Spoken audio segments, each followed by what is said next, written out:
Picture a book, smaller than you might expect. The pages are yellowed, the binding is fragile, the ink has faded to brown. Someone compiled this catalogue in 1636, 1637, during a winter in the Dutch Republic when tulip bulbs were changing hands for prices that seem impossible now. Open it carefully. The entries are handwritten, each one listing a tulip variety and a price. Semper Augustus, 5,000 guilders. Admiral van der Eyck, 4,000 guilders. Viceroy, 3,000 guilders. These were flowers, tulip bulbs waiting in the cold earth to bloom in spring. Someone believed they were worth more than a house, more than years of wages, more than a ship full of cargo. For a few months, this belief was shared widely enough that the prices held, that the contracts were written, that the numbers grew larger and larger until they collapsed back to nothing. Tonight we will follow these prices. We will understand how tulips came to the Netherlands, how markets emerged around them, how speculation built and dissolved. We will move slowly through Dutch winters and springs, through gardens and taverns and merchant houses, understanding how value is created and destroyed, how markets discover their limits. There is no need to remember the varieties or the exact prices or the names of the traders. Let them drift like petals on canal water. Settle into your breathing. We're simply going to explore how a flower became the centre of the first great speculative bubble, how ordinary people began trading pieces of paper representing bulbs they would never see, how the whole structure rose and fell within a single season. Rest easy. The story will unfold at its own pace, gentle as the rhythm of bulbs sleeping in winter soil. Before there were prices, before there was speculation, before Dutch merchants gathered in taverns to trade contracts for bulbs still buried in frozen ground, there was simply the flower itself. A tulip growing wild on the steppes of Central Asia, its petals opening each spring in mountains and grasslands, where no one assigned it value beyond its brief beauty. Understanding how this flower travelled from those remote origins to the centre of European commerce requires patience, requires following a slow journey across continents and centuries. The tulip is native to a broad region stretching from the Tian Shan Mountains through Persia into Anatolia. Wild tulips grow in these landscapes still, in places where winter is cold and summer is dry, where the bulb can rest underground through harsh seasons and emerge when conditions favour growth. The flower itself is simple in its wild form, often red or yellow, the petals forming a cup shape that gives the plant its name. The Turkish word for turban, dulband, became tulipan in European languages, though the flower resembles a turban only in the loosest metaphorical sense. These wild tulips had been cultivated in the gardens of the Ottoman Empire for centuries before Europeans encountered them. By the early 1500s, Turkish gardeners had developed sophisticated techniques for growing tulips, for selecting interesting varieties, for appreciating subtle differences in form and colour. The Ottoman sultans maintained extensive gardens, where tulips were prize specimens, where rare varieties were collected and protected, where the appreciation of flowers had become a refined cultural practice embedded in poetry and art and court life. A flower that grows in imperial gardens, that appears in miniature paintings, that inspires poems, has already accumulated a kind of value separate from any market price. It carries associations with refinement, with leisure, with the resources required to maintain gardens, and the education required to appreciate beauty. When the tulip moved from Ottoman gardens to European ones, it carried these associations with it, arriving not as a simple wildflower, but as a cultivated object already laden with cultural meaning. The transmission happened through the ordinary channels of diplomatic and commercial contact between the Ottoman Empire and European powers.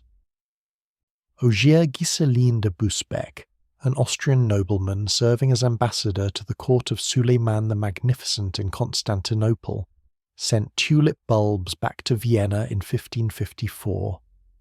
This is the conventional beginning of the story, though surely other bulbs travelled west through other hands, through Venetian merchants and Genoese traders, and the countless intermediaries who moved goods between the Mediterranean and northern Europe. But Busbecq left written records, described the flowers he saw in Turkish gardens, documented his shipments. History remembers the documented transmissions more than the undocumented ones. The bulbs Busbecq sent reached Vienna, were planted in the imperial gardens, bloomed. From Vienna they spread gradually through the gardens of Europe's wealthy and powerful, through the aristocratic and ecclesiastical gardens where ornamental horticulture was already an established practice. A tulip bulb given as a diplomatic gift, planted in a bishop's garden in Augsburg or in a merchant's garden in Antwerp, would multiply slowly through offsets, the small bulbs that form beside the parent bulb each growing season. These offsets could be separated, planted, given to others. The tulip's range expanded not through massive shipments, but through this patient vegetative multiplication, each bulb producing perhaps 1 or 2 offsets per year, each offset taking several years to reach blooming size. By the 1580s, tulips were known in the major cities of Europe but remained rare and expensive, the province of serious gardeners with resources and knowledge. Growing tulips successfully required understanding their life cycle, their preferences, their vulnerabilities. The bulbs needed to be planted in autumn, would send up leaves in early spring, would bloom briefly in April or May, depending on the variety and the weather, would then die back as summer arrived. The bulb would rest underground through summer and autumn. During this dormant period, the bulb could be lifted, divided if offsets had formed, stored in a cool, dry place, and replanted in autumn. This cycle meant that acquiring a tulip bulb was not like purchasing a cut flower for immediate enjoyment. It was an investment in a multi-year process of cultivation.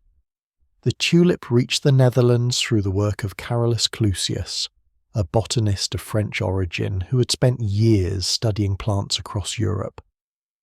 In 1593, Clusius accepted a position at the newly established University of Leiden, bringing with him an extensive collection of plants including tulip bulbs he had cultivated during his time in Vienna and Frankfurt. Clusius established a botanical garden at Leiden where he grew his tulips, studied them, documented their characteristics. His garden became famous among those interested in horticulture. Visitors came to see the flowers. Requests arrived for bulbs or offsets. Clusius was protective of his collection. He gave bulbs sparingly, preferring to maintain control over the rare varieties he'd assembled. This scarcity may have enhanced the tulip's mystique in the Netherlands, may have made the flower more desirable precisely because it was difficult to acquire. There are accounts, possibly apocryphal, of thieves breaking into Clusius's garden to steal bulbs, of his collection being dispersed through theft, rather than through his carefully managed distributions. Whether literally true or not, these stories reflect the reality that tulips were valuable enough by the 1590s to be worth stealing, rare enough that theft might be the only way to acquire them. What made a tulip valuable in this early period was straightforward enough. The flowers were beautiful and unusual. They came in colours not common in European gardens. They bloomed in spring when gardens were emerging from winter drabness. They were difficult to acquire because supply was limited to the offsets produced by a small number of existing bulbs, and they carried associations with the exotic East, with Ottoman sophistication, with the kind of cultivated appreciation that marked someone as educated and refined.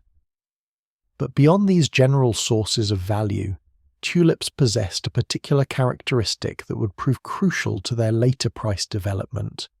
Tulips can be infected with a virus, the tulip breaking virus, which causes dramatic colour changes in the flowers.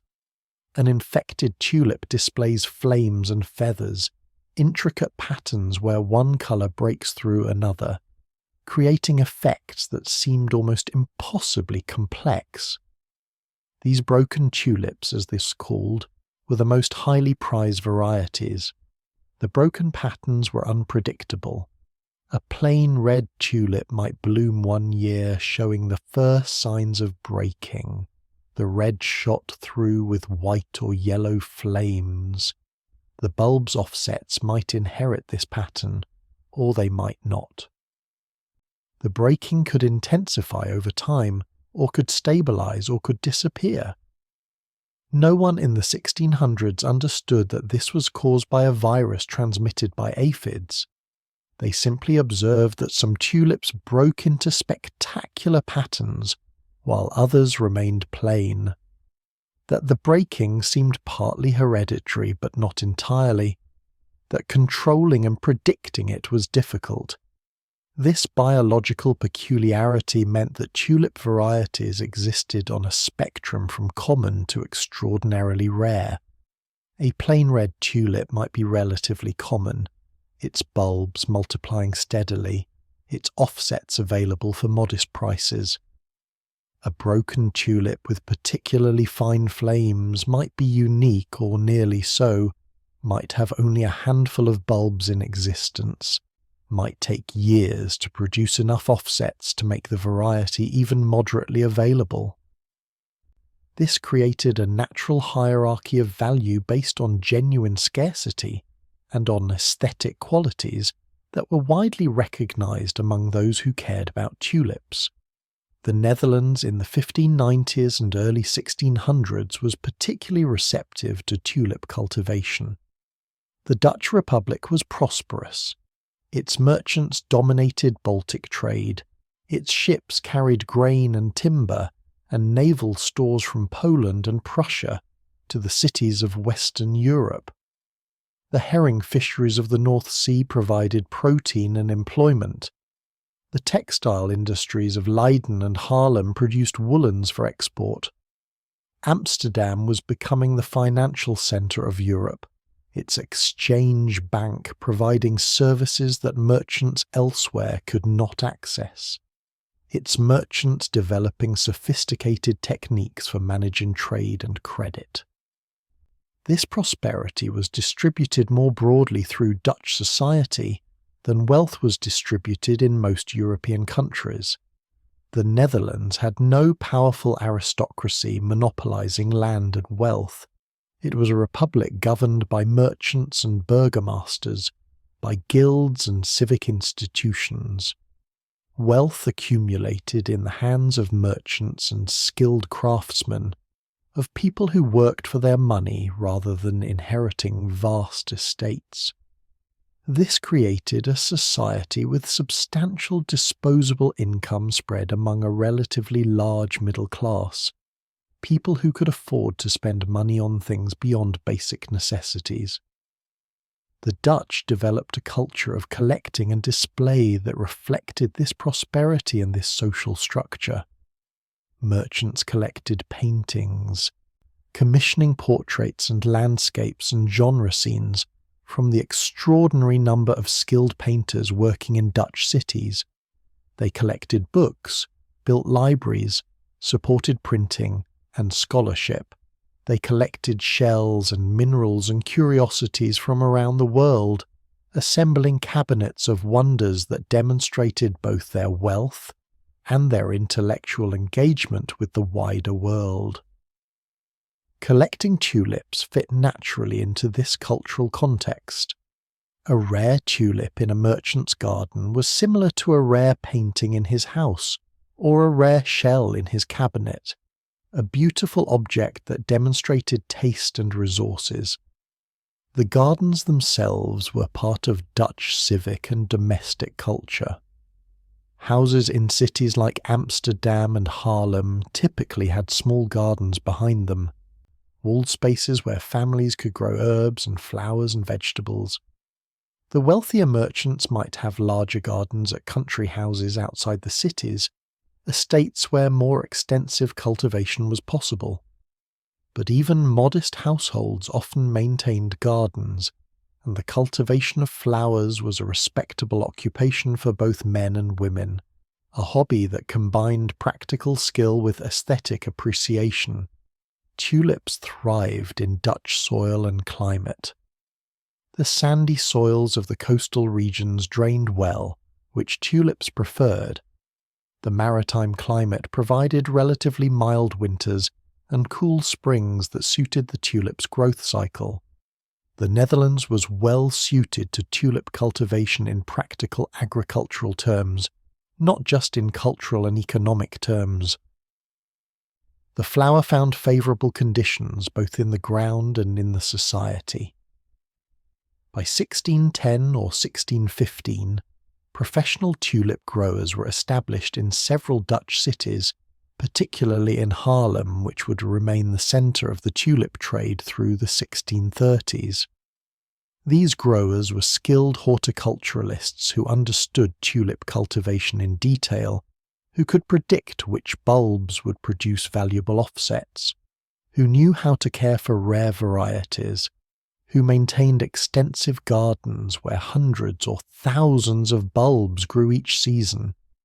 They were craftsmen in the same sense that painters or clockmakers were craftsmen, possessing specialized knowledge that required years to acquire and that could be applied to produce valuable goods. These professional growers served several markets. They sold bulbs to wealthy collectors who wanted rare varieties for their gardens. They sold to other growers who wanted to expand their stock or acquire new varieties. They sold to the emerging export market, as tulip cultivation spread from the Netherlands to England and France and the German states.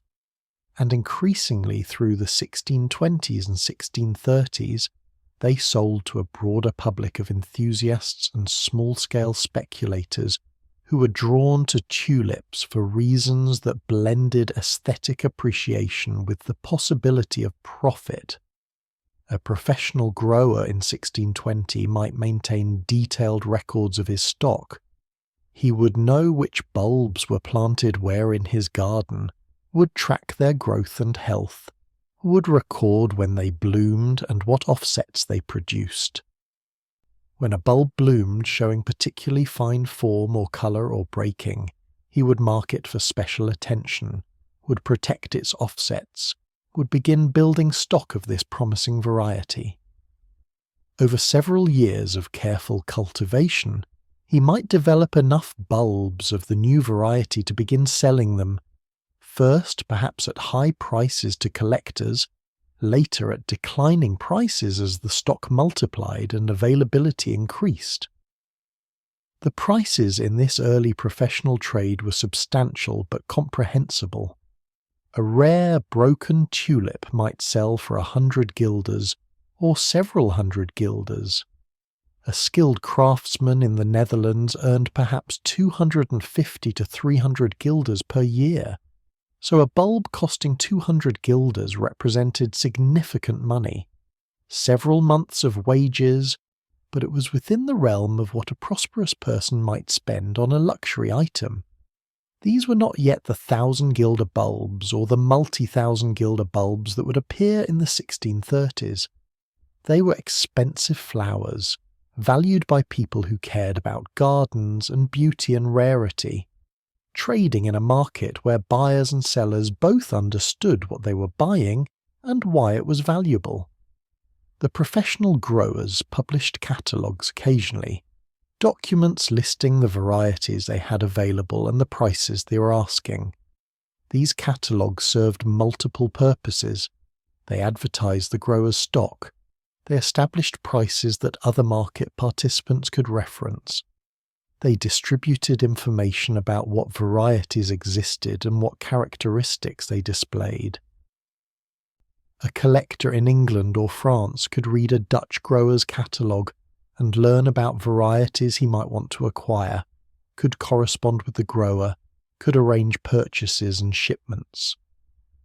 These catalogues are among the sources that survive from the period, allowing historians to track how prices developed through the 1620s and early 1630s. The progression is clear. Prices for rare varieties rose gradually, not dramatically. A variety that sold for 100 guilders in 1625 might sell for 200 guilders in 1630, the increase reflecting growing demand and the variety's continued scarcity. Common varieties remained cheap. The market was functioning as markets for luxury goods generally function, with scarcity and beauty and social prestige creating value that some people were willing to pay for. But the market was also preparing the ground for something different, for the transformation that would occur in 1636 and 1637. The professional growers had established that tulips could be bought and sold, that prices could be determined and recorded, that varieties could be differentiated and valued according to their characteristics. They had created a market infrastructure, however informal, where information circulated and transactions occurred. They had built up stocks of bulbs in their gardens, thousands of bulbs representing hundreds of varieties, inventory that would become the basis for later speculation. And they had attracted attention from people who were not primarily interested in growing tulips or collecting them for their beauty, but who saw an opportunity to make money. A merchant who noticed that tulip prices had been rising steadily for years might reasonably wonder whether they would continue to rise. A craftsman who heard about someone selling a bulb for a year's wages might think about whether he too could profit from this trade. The line between collecting and investing is never sharp. People who buy art or wine or rare books often have mixed motives, appreciating beauty while also hoping for appreciation in value. The same was true of tulips in the Netherlands in the early 1630s. The flower that had travelled from Central Asian steppes to Ottoman gardens to European botanical collections to Dutch professional growers had completed one journey. It had become established in Dutch commerce and Dutch culture. It was beautiful, it was rare, it was valued. The infrastructure existed for trading it. The knowledge existed for cultivating it. The social context existed for appreciating it. Everything was in place for the next phase. For the period when tulips would move beyond gardens and professional cultivation into taverns and popular speculation, when prices would rise not steadily but explosively, when the bulbs themselves would become almost secondary to the contracts and the prices and the dreams of profit that would surround them. But that transformation had not yet occurred. In 1630, tulips were still flowers first and investment assets second. They still bloomed in spring gardens. They still required patient cultivation. They still multiplied slowly through offsets, 1 or 2 per year, the biological reality constraining how quickly supply could expand. The growers still tended their gardens through the seasons, still lifted the bulbs in summer and stored them, and replanted them in autumn, still waited through winter for spring bloom. The rhythm was natural, agricultural, bound to the earth and the seasons and the patient timescales of living things. That rhythm would soon be disrupted by the accelerating timescales of speculation, by the belief that prices could rise faster than bulbs could multiply, by the transformation of flowers into abstract units of value. But the flowers themselves would remain unchanged, would continue their cycles regardless of what prices humans assigned to them, would bloom in spring 1637 whether they were worth a fortune or worth nothing, their beauty indifferent to the speculation that surrounded them. The rhythm of tulip cultivation is slow, bound to seasons that cannot be hurried. A bulb planted in October will send up its first green shoots in March if the winter has not been too harsh. By April the bud appears, still closed, the flowers form and colour hidden. In late April or early May, depending on the variety and the weather, the bud opens. The bloom lasts perhaps a week, sometimes 2 if conditions are favourable, and if the flower is not cut. Then the petals fall. The leaves remain green through May, gathering energy, feeding the bulb underground. By June the leaves yellow and wither. The bulb has completed its annual cycle. This is when the grower lifts the bulbs. Working through his garden bed by bed, he digs carefully, extracting each bulb without damaging it. The bulb has grown since it was planted, has put on weight, has produced perhaps 1 offset, maybe 2 if the bulb was mature and healthy. These offsets are small, the size of a hazelnut or a walnut, not yet large enough to bloom. They must be grown for another year, perhaps 2 or 3 years, before they reach bloom in size. The patient mathematics of tulip propagation create a fundamental constraint on supply. A single bulb cannot become 100 bulbs in one season. It becomes 2 bulbs, perhaps 3. Those offsets must grow for years before they can produce their own offsets. The grower cleans the lifted bulbs, removing dried roots and outer scales. Inspecting for disease or damage, he labels them carefully because once the flowers have faded, bulbs of different varieties look nearly identical. The labels must survive summer storage. The bulbs are stored in a cool, dry place, protected from heat and moisture and rodents. They rest through summer and early autumn. In October the cycle begins again. The grower plants the bulbs, spacing them properly, choosing locations based on sun exposure and drainage. Then he waits through winter for spring bloom. This cycle defines the professional tulip trade through the 1620s and early 1630s. The growers in Haarlem and Amsterdam and Leiden work within biological constraints that cannot be negotiated or circumvented. A collector who wants to purchase a rare variety might have to wait years because the grower does not have offsets available yet, because the variety exists in only a few bulbs, because patience is required for multiplication. The trade operates on horticultural time, not market time. Consider a specific variety, perhaps Admirael van der Eyck, one of the famous broken tulips of this period. The name commemorates a Dutch admiral, the practice of naming varieties after prominent people being common. The flower displays red flames on a white ground, the breaking creating intricate patterns that were particularly admired. In 1625, perhaps 10 or 12 bulbs of this variety existed, all of them in the gardens of 1 or 2 professional growers who had developed it from an original broken tulip that appeared several years earlier. A collector who wants an Admirael van der Eyck bulb in 1625 faces a simple problem. The growers who have it are willing to sell, but their stock is limited. They might sell 1 bulb, perhaps 2, but they need to retain several mature bulbs for producing offsets. The price reflects this scarcity. A single Admirael van der Eyck bulb might cost 150 guilders, or 200 guilders in 1625. This is expensive, but the scarcity justifies it.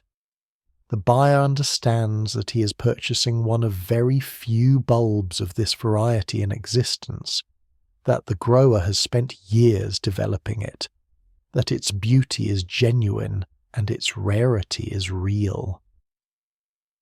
The buyer plants his bulb in autumn, it blooms the following spring. He can admire the flower, can show it to visitors, can take satisfaction in owning a rare and beautiful specimen. The bulb produces an offset. Now he has 2 bulbs, though the offset needs several years to reach blooming size. The following year his mature bulb blooms again and produces another offset. His stock is growing but slowly. If he wants to make money from this investment, he must wait years for his offsets to mature and multiply enough that he can sell some while retaining breeding stock. The profit comes slowly, if it comes at all. This is legitimate trade in luxury goods, not fundamentally different from trade in rare books or fine paintings or quality furniture. The prices are high because the goods are genuinely scarce, and because acquiring them required skill and time and knowledge. The professional growers who produced tulips were craftsmen, in the same sense that a cabinet maker who built a fine wardrobe was a craftsman. They applied specialized knowledge to create valuable objects that took time to produce, and that could not be produced in unlimited quantities. The growers' knowledge was extensive and specific. They understood soil preparation, knowing that tulips preferred sandy, well-drained soil, that heavy clay needed amendment with sand and compost. They understood planting depth, typically 3 or 4 times the height of the bulb. They knew which varieties were hardy and which were delicate, which produced offsets reliably, and which were slow to multiply. They could identify diseases, could recognize when a bulb was infected with breaking virus versus when it displayed stable inherited characteristics. This knowledge had to be learned through experience, through years of observation, through occasional disasters when valuable bulbs rotted or failed to bloom or died from causes the grower could not prevent. The best growers maintained detailed records, tracking each variety's performance, noting which bulbs produced the finest offsets, documenting bloom dates and colours and any variations from expected characteristics. These records allowed the grower to select the best specimens for breeding, to cull inferior stock, to gradually improve his varieties through careful selection. A grower who started with a broken tulip showing moderate flames might, over a decade of selection, develop a line that showed increasingly vivid flames, creating what was effectively a new and improved variety that would command higher prices. The catalogues the growers published were not merely price lists, they were demonstrations of expertise and breeding skill. A catalogue might include detailed descriptions of varieties, noting the colour of the ground, the colour and pattern of the flames, the size and form of the flower, the strength of the stem, the time of blooming. These descriptions helped distant buyers understand what they were purchasing, and helped establish the grower's reputation as someone who knew tulips intimately, and could be trusted to provide accurate information. The prices in these early catalogues show clear patterns, common varieties, tulips that had been established for years and had multiplied into substantial stocks, sold for modest amounts. A bulb of a common red or yellow tulip might cost 2 or 3 guilders, perhaps 5 guilders for a particularly nice example. These were within reach of anyone with middle-class income who wanted to grow tulips in their garden. The flowers were still beautiful, still worth having, even if they were not rare. Medium-priced varieties, perhaps broken tulips that had been available for several years and had multiplied into moderate stocks, sold for 20 to 50 guilders. These represented what a prosperous merchant or successful craftsman might pay for a garden specimen, a meaningful purchase but not an extravagant one. The buyer was getting a genuinely fine tulip, one that would draw admiration when it bloomed, one that might appreciate in value if the variety remained popular and if the buyer successfully propagated offsets. The rare varieties commanded prices that range from 100 guilders to several hundred guilders through the late 1620s and early 1630s. These were the newly broken tulips showing exceptional patterns, the varieties that existed in very small numbers, the flowers that collectors particularly desired.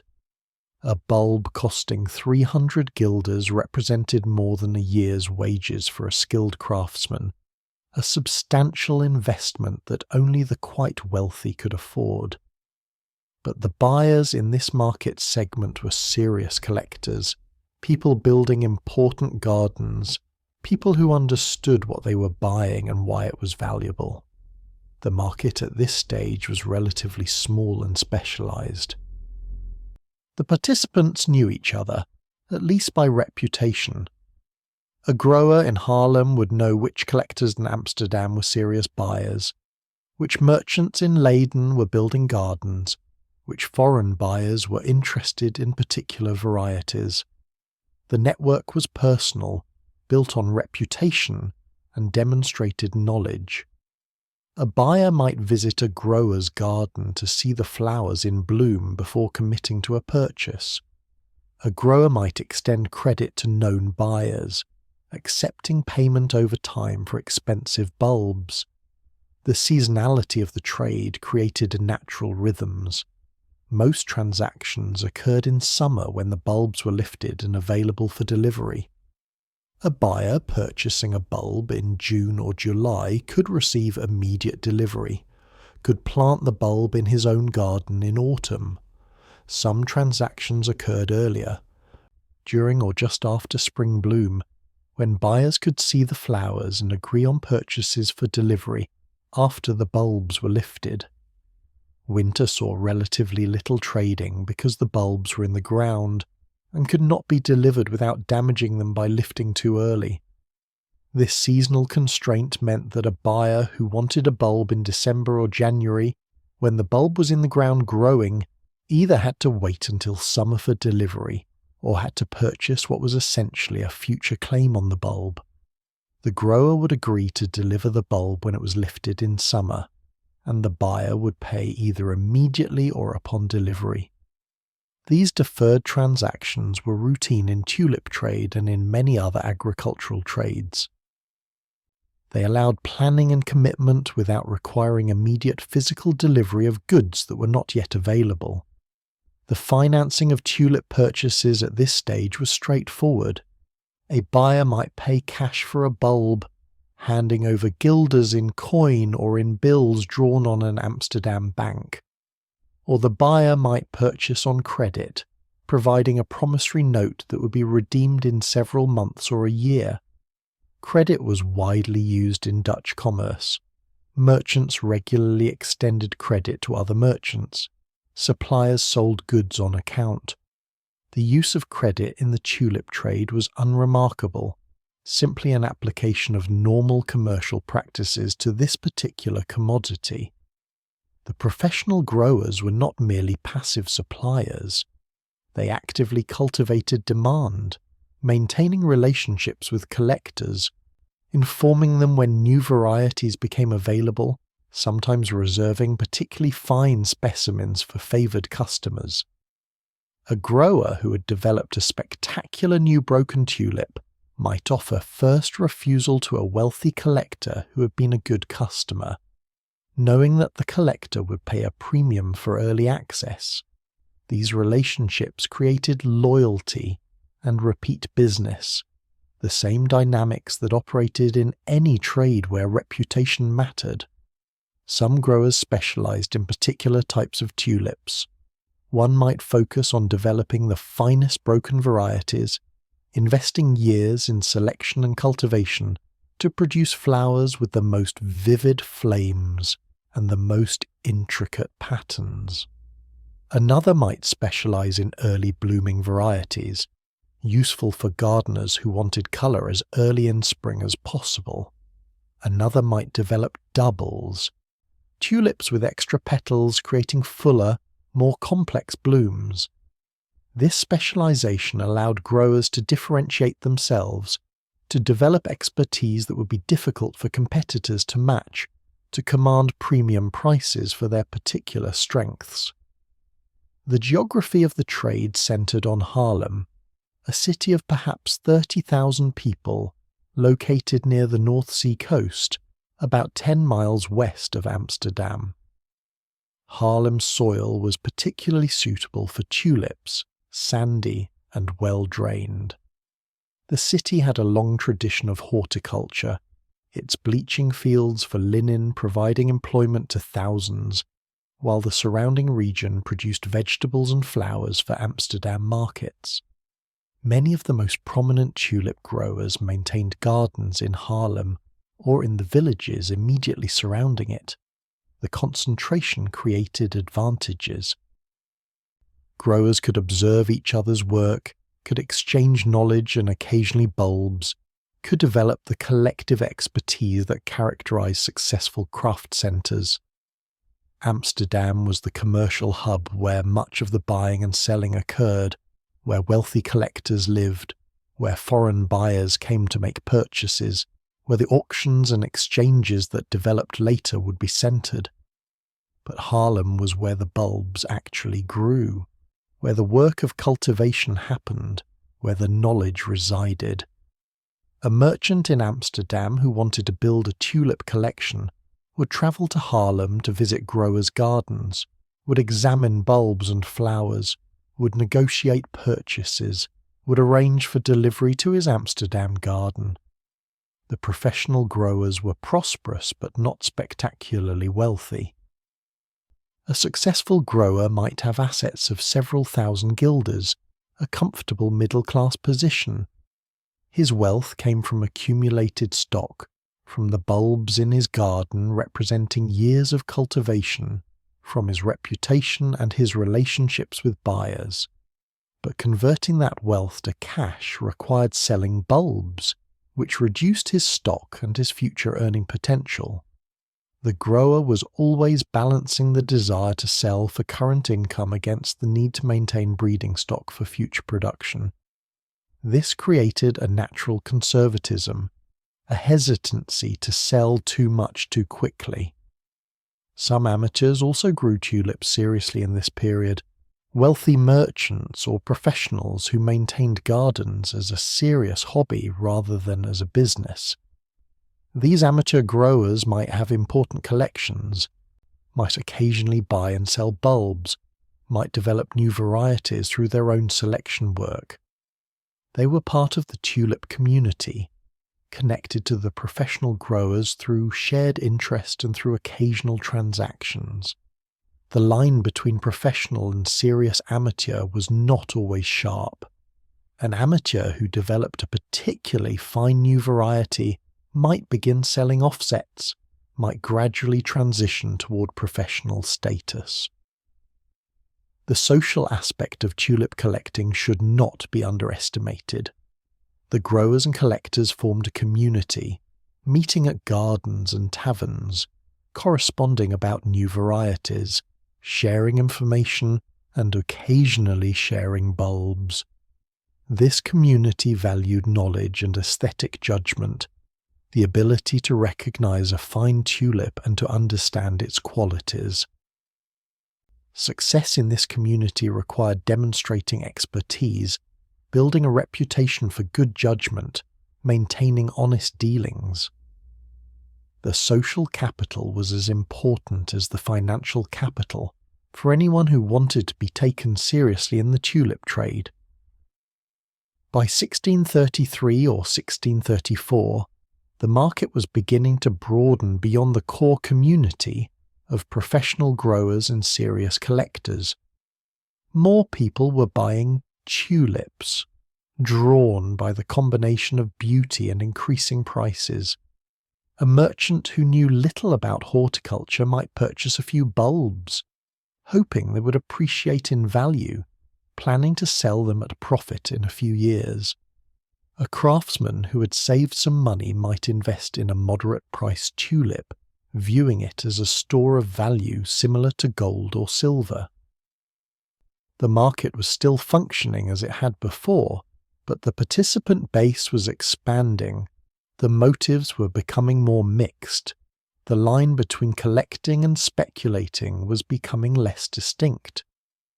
The prices continued their gradual rise. A variety that sold for 100 guilders in 1630 might sell for 150 guilders in 1633, for 200 guilders in 1635. The increases were steady but not explosive, reflecting growing demand meeting constrained supply. The buyers were still primarily purchasing actual bulbs for actual gardens, not paper contracts for future delivery of bulbs they would never see. The trade was still grounded in the physical reality of tulips growing in gardens, blooming in spring, producing offsets according to their biological nature. But the infrastructure was developing that would soon allow the trade to break free from those physical constraints. The practice of selling bulbs for future delivery was becoming more common. A buyer in winter might purchase a bulb that would not be delivered until summer, paying either immediately or agreeing to pay upon delivery. The buyer had purchased a contractual claim, a piece of paper saying the grower owed him a specified bulb at a specified time. This contract could potentially be sold to someone else before delivery occurred. The buyer who purchased the contract in January might sell it in March to another buyer, who would receive the bulb when it was lifted in June. The tulip itself had not moved, was still in the ground growing, but the ownership claim had been traded twice. These paper trades were still relatively uncommon through 1634 and early 1635. Most transactions still involved physical delivery of bulbs to buyers who intended to plant them, but the mechanism existed for separating ownership from physical possession, for trading claims on bulbs rather than trading the bulbs themselves. This separation would prove crucial in what followed, in the acceleration that would begin in 1635 and reach its peak in 1636 and early 1637. The professional growers watched these developments with mixed feelings. The rising prices were good for their business, made their years of cultivation work more profitable, increased the value of their stock. But some growers worried that the market was becoming detached from the underlying reality of tulip cultivation, that buyers were purchasing without understanding what they were buying, that prices were rising faster than could be justified by the flower's beauty and rarity. These were concerns expressed privately, in conversations between growers who had been in the trade for decades and who understood how slowly tulips actually multiplied, how limited the actual stocks of rare varieties truly were. But markets have their own logic, separate from the concerns of any individual participant. The prices were rising because buyers were willing to pay the rising prices. The demand was increasing because tulips had proven to appreciate in value year after year. The past returns were evidence that future returns might continue. This reasoning is circular, but it is also how speculative markets function. People buy because prices are rising, and prices rise because people are buying, and the cycle continues until something interrupts it. The interruption had not yet occurred. Through 1635 and into 1636, the tulip trade was still recognizable as an extension of what it had been in earlier years. The prices were higher, the participant base was broader, the transactions were more numerous, but the fundamental pattern persisted. Professional growers cultivated bulbs in their gardens. buyers purchased bulbs for their own gardens or for resale. The bulbs followed their annual cycle of planting and growth and bloom and dormancy. The offsets multiplied slowly. The rare varieties remained genuinely rare. The market was functioning, connecting buyers and sellers, discovering prices, allocating scarce bulbs to those who valued them most or who were willing to pay the most. The next phase would be different. The trade would move from gardens into taverns, from summer transactions when bulbs were available into winter transactions when the bulbs were buried and invisible, from trades involving physical bulbs into trades involving only contracts and promises. The prices would rise not steadily but explosively. The participants would expand from growers and collectors to include people who had never seen a tulip bloom and never intended to plant a bulb. The market would discover what happened when speculation detached completely from the underlying asset, when prices rose because prices were rising, when the only value that mattered was the expectation that someone else would pay more tomorrow than you paid today. But that transformation was still ahead. The bulbs were still in their gardens, still following their patient cycles, still waiting through winter for the spring bloom that would come regardless of what prices humans assigned to them. The flowers indifferent to the speculation building around them. Understanding why tulip speculation emerged in the Netherlands requires understanding the extraordinary prosperity of the Dutch Republic in the 1630s. This was wealth on a scale that Europe had rarely seen, distributed more broadly through society than was typical in that era. The speculation that would develop around tulips did not happen in isolation. It happened in a commercial society where capital was abundant, where investment opportunities were familiar, where taking risks with money was normal business practice, where the infrastructure existed for sophisticated financial transactions. Start with the harbour at Amsterdam. Picture the waterfront in 1635, the forest of masts from hundreds of ships tied at the docks, or anchored in the IJ, the river that connected Amsterdam to the North Sea. These ships came from everywhere, from the Baltic carrying grain and timber, from the Mediterranean carrying wine and olive oil and luxury goods, from the East Indies carrying spices and silks and porcelain, from the North Sea fisheries carrying herring packed in barrels. The volume of commerce passing through Amsterdam exceeded that of any other European port. The ships were loading and unloading constantly, the docks crowded with workers and merchants, the warehouses full of goods awaiting distribution. The wealth this trade generated was immense. Dutch merchants controlled the bulk carrying trade of Europe, the movement of essential commodities from regions of surplus to regions of deficit. Polish grain went to Amsterdam, where it was graded and stored and then redistributed to wherever prices were highest. Swedish iron and copper moved through Amsterdam on its way to manufacturers across Europe. Salt from Portugal and France was shipped north for use in the herring fisheries. The Dutch did not produce most of these commodities. They carried them, stored them, financed them, profited from the margins at every stage. The herring fisheries were particularly important to Dutch prosperity. The North Sea teemed with herring in summer and autumn, vast schools that could be harvested with drift nets from specialised fishing boats called busses. The Dutch had developed techniques for processing herring at sea, gutting and packing the fish in barrels with salt, preserving them so they could be shipped to markets across Europe. A single bus might catch and process 50,000 herring in a season. Hundreds of buses worked the North Sea fisheries. The total catch was measured in millions of fish, providing protein to millions of people, generating substantial profits for the merchants who financed the voyages and controlled the distribution. The textile industry employed tens of thousands of workers in Leiden and Haarlem and other Dutch cities. These were mostly woolens, cloth woven from wool imported from Spain and England, dyed in colours ranging from simple blacks and greys to expensive reds and blues, finished of various qualities depending on the intended market.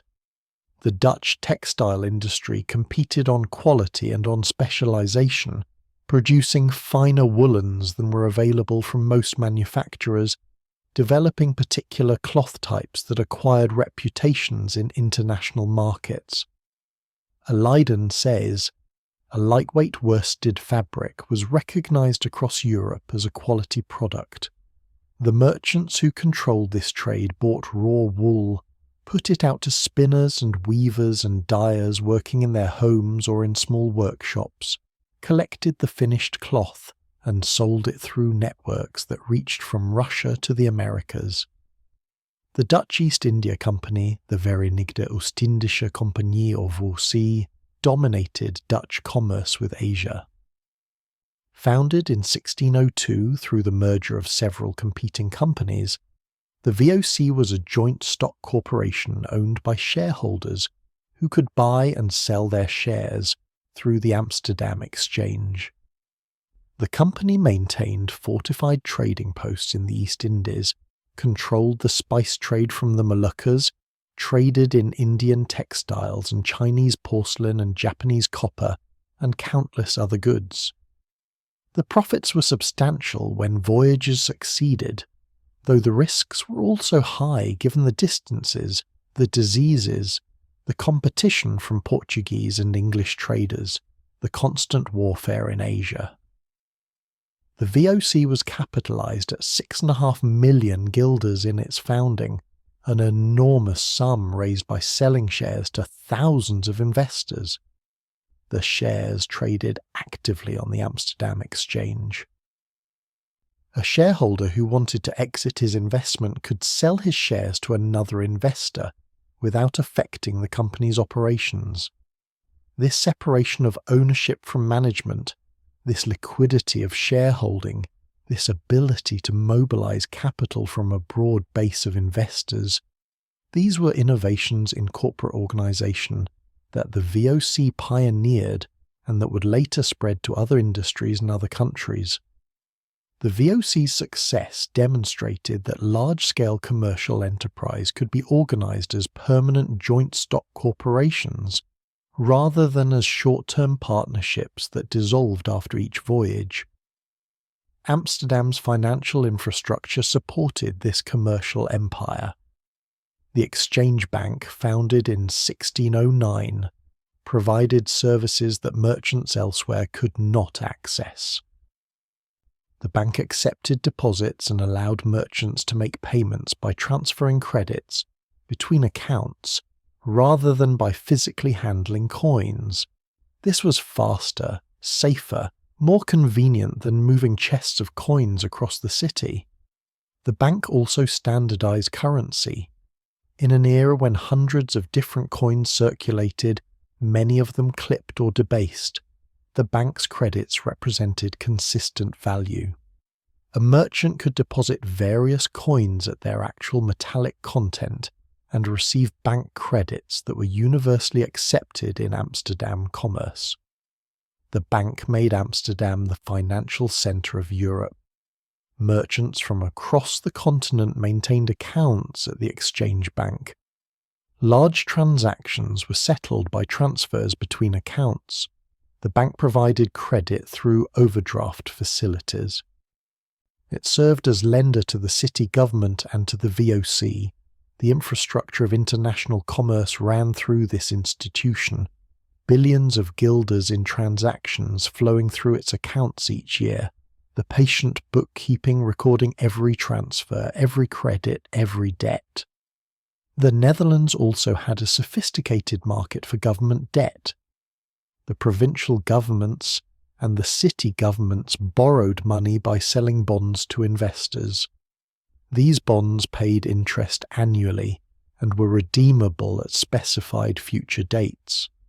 They were considered safe investments, backed by the taxing power of stable governments. Wealthy people who wanted secure income could purchase government bonds yielding 4 or 5% annually, a return that was modest but reliable. This provided governments with steady funding and provided investors with an alternative to risky commercial ventures. This financial sophistication extended to ordinary commercial practice. Bills of exchange allowed merchants to make payments across distances without shipping coins. A merchant in Amsterdam buying goods from a merchant in Venice would purchase a bill of exchange payable in Venice, essentially a letter instructing a Venetian banker to pay a specified amount to the specified recipient. The recipient could present the bill for payment or could endorse it to another party, essentially using it as a form of money. The discount on bills, the difference between their face value and their purchase price, provided both a form of interest payment and a crude exchange rate mechanism. Insurance markets were well developed. Merchants could insure ships and cargoes against loss from storm or piracy or shipwreck. The insurance was purchased from underwriters who accepted risk in exchange for premiums. The underwriters diversified their exposure by accepting only small shares of large risks, spreading their capital across many policies so that a single disaster would not ruin them. This infrastructure allowed merchants to take risks they could not otherwise afford, knowing that catastrophic losses would be covered by insurance payments. Commodities trading occurred on the Amsterdam Exchange, the open square where merchants gathered to conduct business. Grain futures were actively traded, contracts for delivery of specified amounts of wheat or rye at specified future dates. These contracts allowed bakers and brewers to lock in prices, protecting themselves against the risk of grain price increases. They also allowed speculators to bet on price movements without necessarily intending to take physical delivery of grain. The practice of trading contracts that would be settled in money rather than in physical delivery was established in several commodities markets before it appeared in tulips. This was the commercial environment in which tulip speculation emerged. Merchants and craftsmen lived in a society where trading for profit was normal, where taking risks with capital was expected, where financial instruments like bills of exchange and insurance contracts and commodity futures were familiar tools. The mental frameworks for thinking about investment, about risk and return, about speculation and profit were already in place before tulips became an object of speculation. The wealth in Dutch society was distributed unusually broadly for that era. The Netherlands had no powerful hereditary aristocracy monopolizing land and privilege. The stadtholders, the princes of Orange, who served as military commanders and as symbols of unity, had political importance but limited economic power compared to the merchant oligarchs who actually ran the cities and the provinces. Wealth accumulated in the hands of people who had earned it through trade or craft, not people who had inherited vast estates from feudal ancestors. This meant that substantial disposable income existed in the middle ranks of society. A successful merchant might have wealth of 10,000 or 20,000 guilders, a comfortable position allowing him to live well and to invest in new ventures. A master craftsman, a brewer or a baker or a weaver who owned his business and employed journeymen and apprentices might accumulate several thousand guilders over a working life. Even journeymen and skilled workers, if they were frugal and fortunate, might save a few hundred guilders. This broadly distributed prosperity created a population of potential investors people with money beyond what they needed for daily life, people looking for ways to put that money to work. The cultural context mattered too. The Dutch valued commerce and viewed merchants with respect rather than suspicion.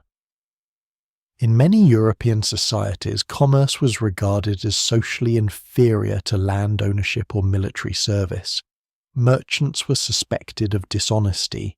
Money-making was viewed as somewhat disreputable. The Netherlands was different. Successful merchants were civic leaders, served as burgomasters and aldermen, funded charitable institutions, commissioned churches and public buildings. The merchant class was the ruling class. Commerce was not something to be ashamed of. It was the foundation of Dutch prosperity and Dutch liberty. This created a society where commercial activity was celebrated, where discussion of prices and profits was normal dinner conversation, where everyone followed news of markets and trade. A craftsman in Haarlem would know approximately what grain was selling for, what herring prices were doing, whether the East India Company ships had returned with valuable cargoes. This commercial awareness made the population receptive to investment opportunities, made them comfortable with the idea of putting money into ventures that might yield returns. The Dutch also had a culture of collecting that extended across social classes. The wealthy collected paintings, but so did many middle-class households. An inventory of a modest merchant's estate might list a dozen or 20 paintings, often worth more collectively than the furniture. The Dutch commissioned and purchased more paintings per capita than any other European society, creating an art market that supported hundreds of professional painters. The same impulse that led people to collect paintings led them to collect tulips. Both were beautiful objects, both demonstrated taste, both could appreciate in value. Gardens were an important part of Dutch domestic life.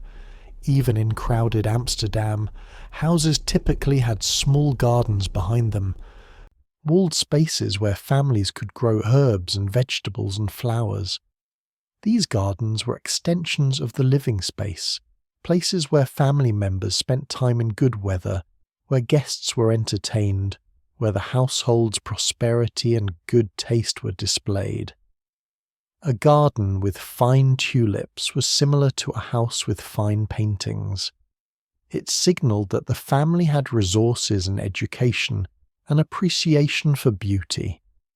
The social life of Dutch cities included substantial time in taverns and cafes. These were not disreputable places, but normal venues for social interaction.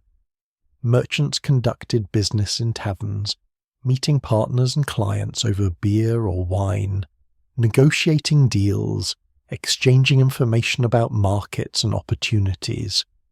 Guild members gathered at taverns for their meetings and social events. The taverns were semi-public spaces where men from different occupations and different social ranks mingled, where conversations ranged across business and politics and gossip, where networks were formed and maintained. This tavern culture would prove crucial to the development of tulip speculation. When the tulip trade moved from summer garden sales to winter contract sales, the transactions occurred in taverns. Groups of men gathered in regular meetings called colleges, where tulips were bought and sold through standardized procedures. These colleges were not formal institutions. They were voluntary gatherings, organized loosely, operating on custom and mutual agreement rather than on legal foundation. But they provided the physical and social space where the speculative trade could develop and accelerate. The prosperity of the Dutch Republic in the 1630s was not evenly distributed across all regions or all occupations. The major cities, particularly Amsterdam and Haarlem and Leiden, concentrated the wealth. The countryside remained relatively poor. Farmers and agricultural labourers participated little in the commercial prosperity that enriched urban merchants and craftsmen. Within cities, wealth was distributed unequally, though less unequally than in most societies of that era. A few merchants possessed enormous fortunes. Many more possessed comfortable middle-class wealth. The bottom ranks, unskilled labourers and the unemployed poor, remained in poverty and would participate little in tulip speculation. But the middle ranks were large enough and prosperous enough to create a substantial market for investment opportunities. A Harlem weaver who had saved 1,000 guilders from years of work had options for deploying that money. He could keep it in cash, safe, but earning no return. He could lend it to someone at interest, earning perhaps 5% annually, but accepting the risk that the borrower might default.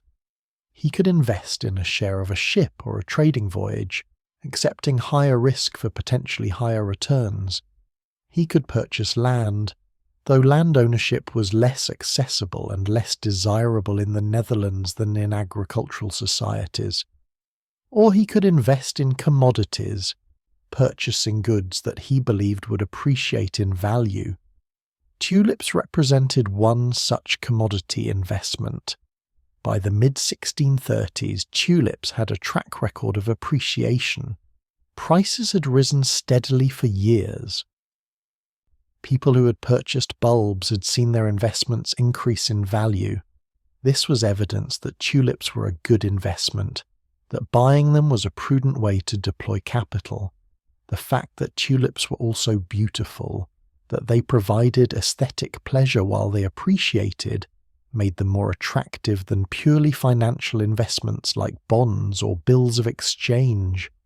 The social dimension of tulip investing should not be minimized.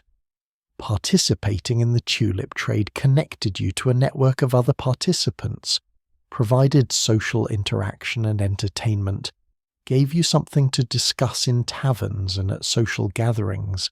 In a society where social capital mattered, where business relationships depended on networks and reputation, being involved in an active market was itself valuable. The tulip trade was not just about making money. It was about being part of a community, about participating in something exciting, about demonstrating that you had resources and knowledge and judgment. The Dutch in the 1630s believed they lived in a golden age, and they were correct. Their republic was more prosperous than it had ever been, and more prosperous than most other European societies. Their commerce spanned the globe. Their military had fought Spain to a standstill, securing independence. Their culture produced remarkable art and literature and science. They had reasons for optimism, for believing that prosperity would continue, for thinking that investments would yield returns.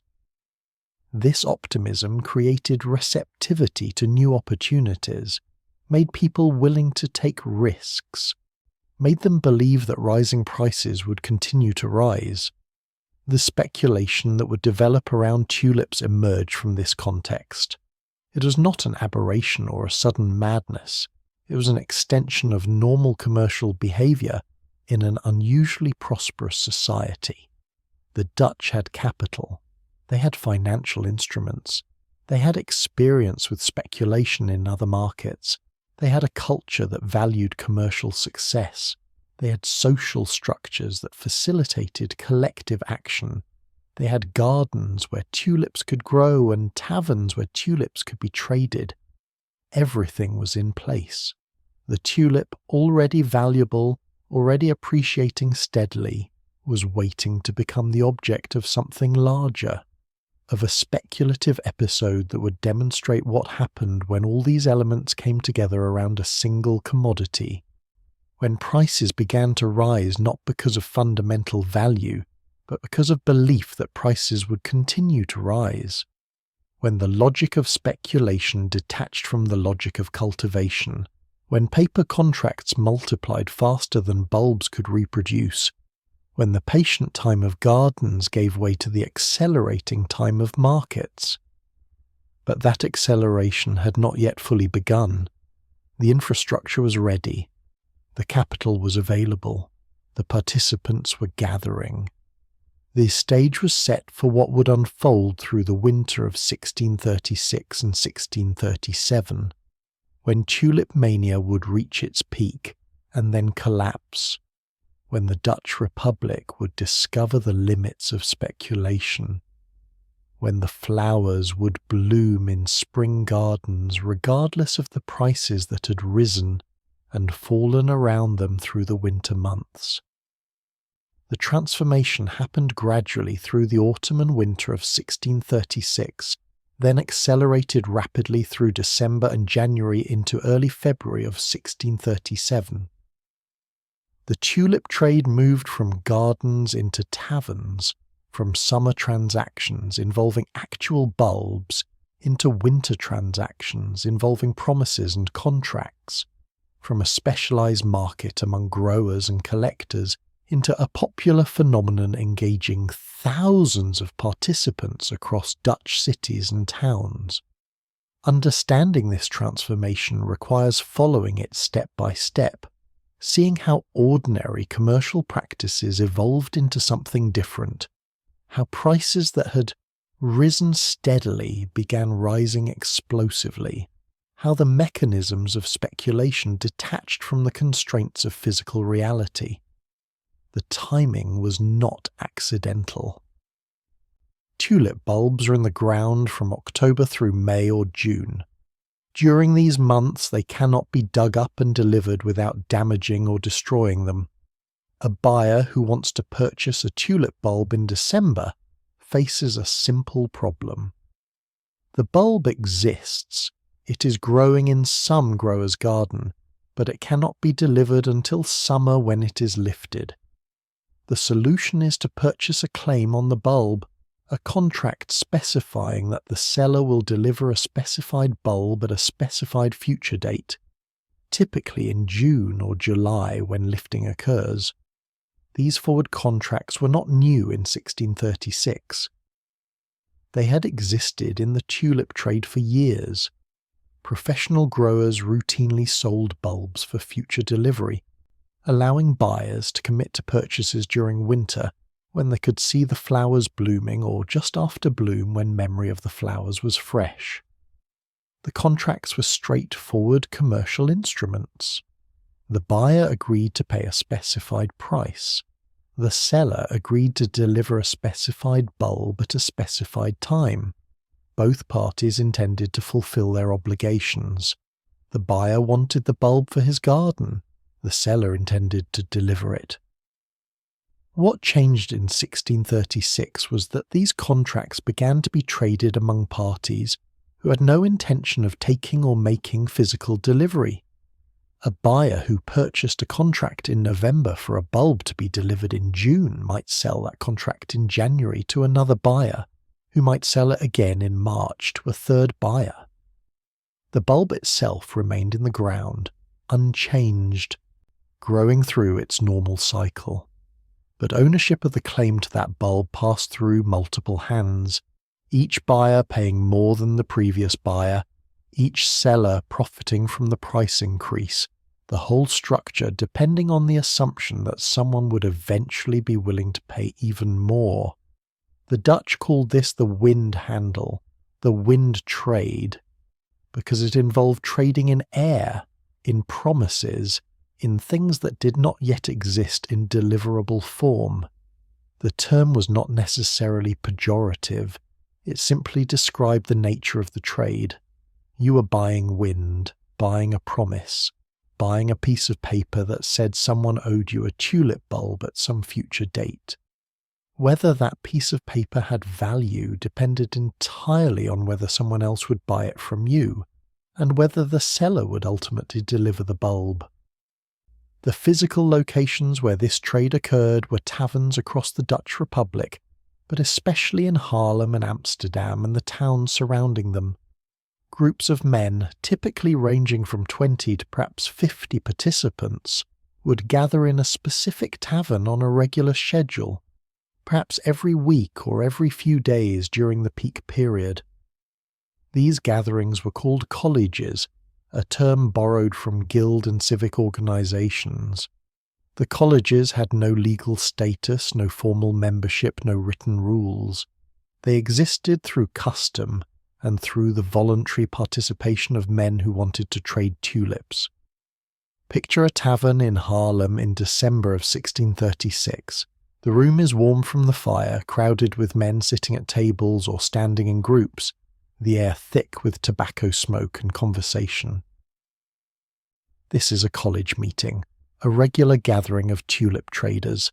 The participants include some professional growers who know tulips intimately, some merchants who trade in many commodities and view tulips as one more opportunity, some craftsmen who have saved money and want to invest it, some men who have little capital but hope to profit through clever trading. The trading proceeds according to established customs. A seller announces that he has a contract for a specific bulb available for sale. Perhaps he owns a contract for one Admiral Liefken's bulb to be delivered in June. He paid 800 guilders for this contract 2 weeks ago. He now offers it for sale, hoping to profit from the price increase that has occurred since his purchase. The potential buyers signal their interest through hand gestures, the same kind of silent auction system used in fish markets and grain markets. A buyer signals a bid. Another buyer signals a higher bid. The price rises through this competitive bidding until no one is willing to bid higher. The final bidder has purchased the contract. He now owns the claim to the Admiral Liefken's bulb that the original seller owns and must deliver in June. But several steps separate this transaction from physical reality. The man who just sold the contract may not himself own the bulb. He may own a contract that gives him a claim on someone else, who may in turn have a contract with the actual grower who has the bulb in his garden.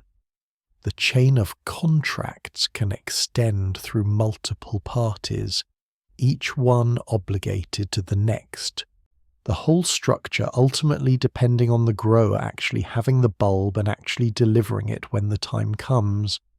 And the man who just purchased the contract has no intention of waiting until June to take delivery. He intends to sell the contract in a few days or a few weeks, hoping the price will rise further, planning to take his profit and move on to the next trade. The prices are recorded in florins and guilders and stuvers, the Dutch monetary units. A guilder equals 20 stuvers. A florin is another name for a guilder, the terms used interchangeably. The prices that emerge through these tavern auctions are real, in the sense that someone actually paid them, that guilders changed hands or promises to pay guilders were made. But they are also increasingly detached from any rational assessment of what a tulip bulb is actually worth for planting in a garden. Consider some specific examples from the winter of 1636 and 1637. A bulb of Admiral van der Eyck, one of the highly prized broken tulips, sold for 1,420 guilders in early January. This was a real transaction, documented in records that survive. A skilled craftsman earned perhaps 250 to 300 guilders per year. The bulb cost roughly 5 years of skilled wages. A good house in Haarlem might cost 3,000 to 5,000 guilders. The bulb cost perhaps 1/4 to 1/3 the price of a house. Or consider Semper Augustus, the most famous tulip of the era. This variety showed red flames on a white ground, the breaking creating patterns that were considered exceptionally beautiful. Very few Semper Augustus bulbs existed.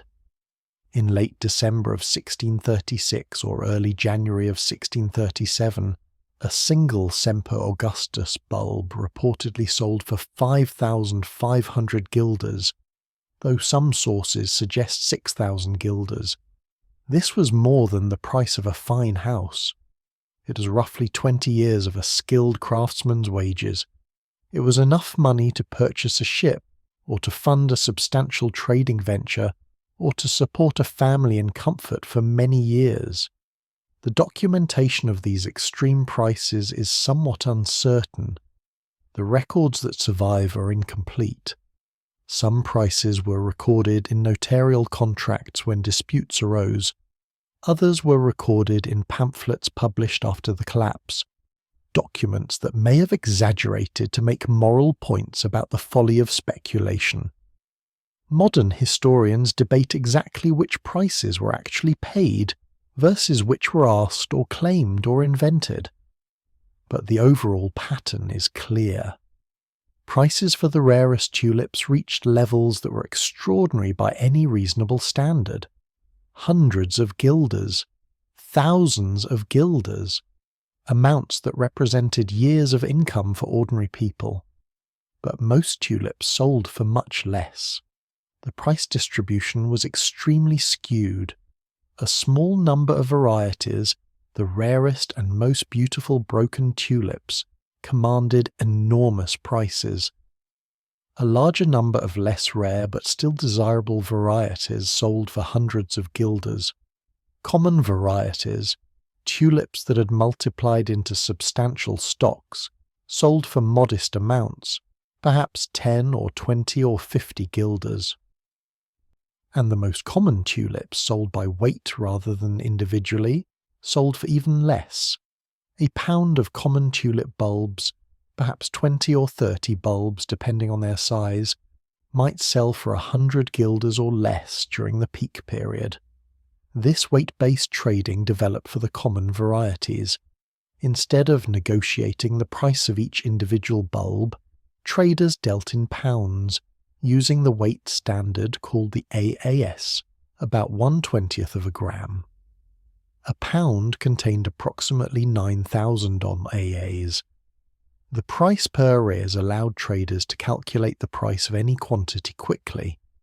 If common tulips were trading at 15 guilders per 1,000 AAs, then a pound would cost about 135 guilders. This standardization made trading more efficient, allowed larger volumes to move quickly, but it also abstracted the bulbs even further from their physical reality as individual plants. The volumes of trading grew substantially through December and January. The colleges met more frequently, more people participated, more contracts changed hands. The exact numbers are impossible to determine because most transactions were not formally recorded, but the surviving evidence suggests that thousands of contracts were created and traded during the peak months. Some participants traded daily, buying in the morning and selling in the afternoon, profiting from small price movements, treating tulips the way modern traders treat stocks or commodities. The financing of these trades was crucial to understanding how they functioned. Very few transactions involved immediate payment in cash. A buyer who purchased a contract for 800 guilders did not hand over 800 guilders in coin. Instead, he provided a promissory note, a written promise to pay 800 guilders at a specified future date, typically when the tulip was actually delivered in summer. The seller accepted this promissory note, essentially extending credit to the buyer. This credit structure meant that participants could trade with very little actual capital. A man with 100 guilders in cash could purchase contracts worth thousands of guilders by providing promissory notes.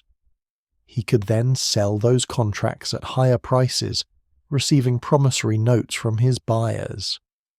If he could sell for more than he paid before the notes came due, he would profit without ever having to pay the full amounts he had promised. The leverage this created was extraordinary. Someone could control tulip contracts worth 10 or 20 times his actual capital through the use of credit and promissory notes. The colleges developed customs to manage some of the risks this credit created.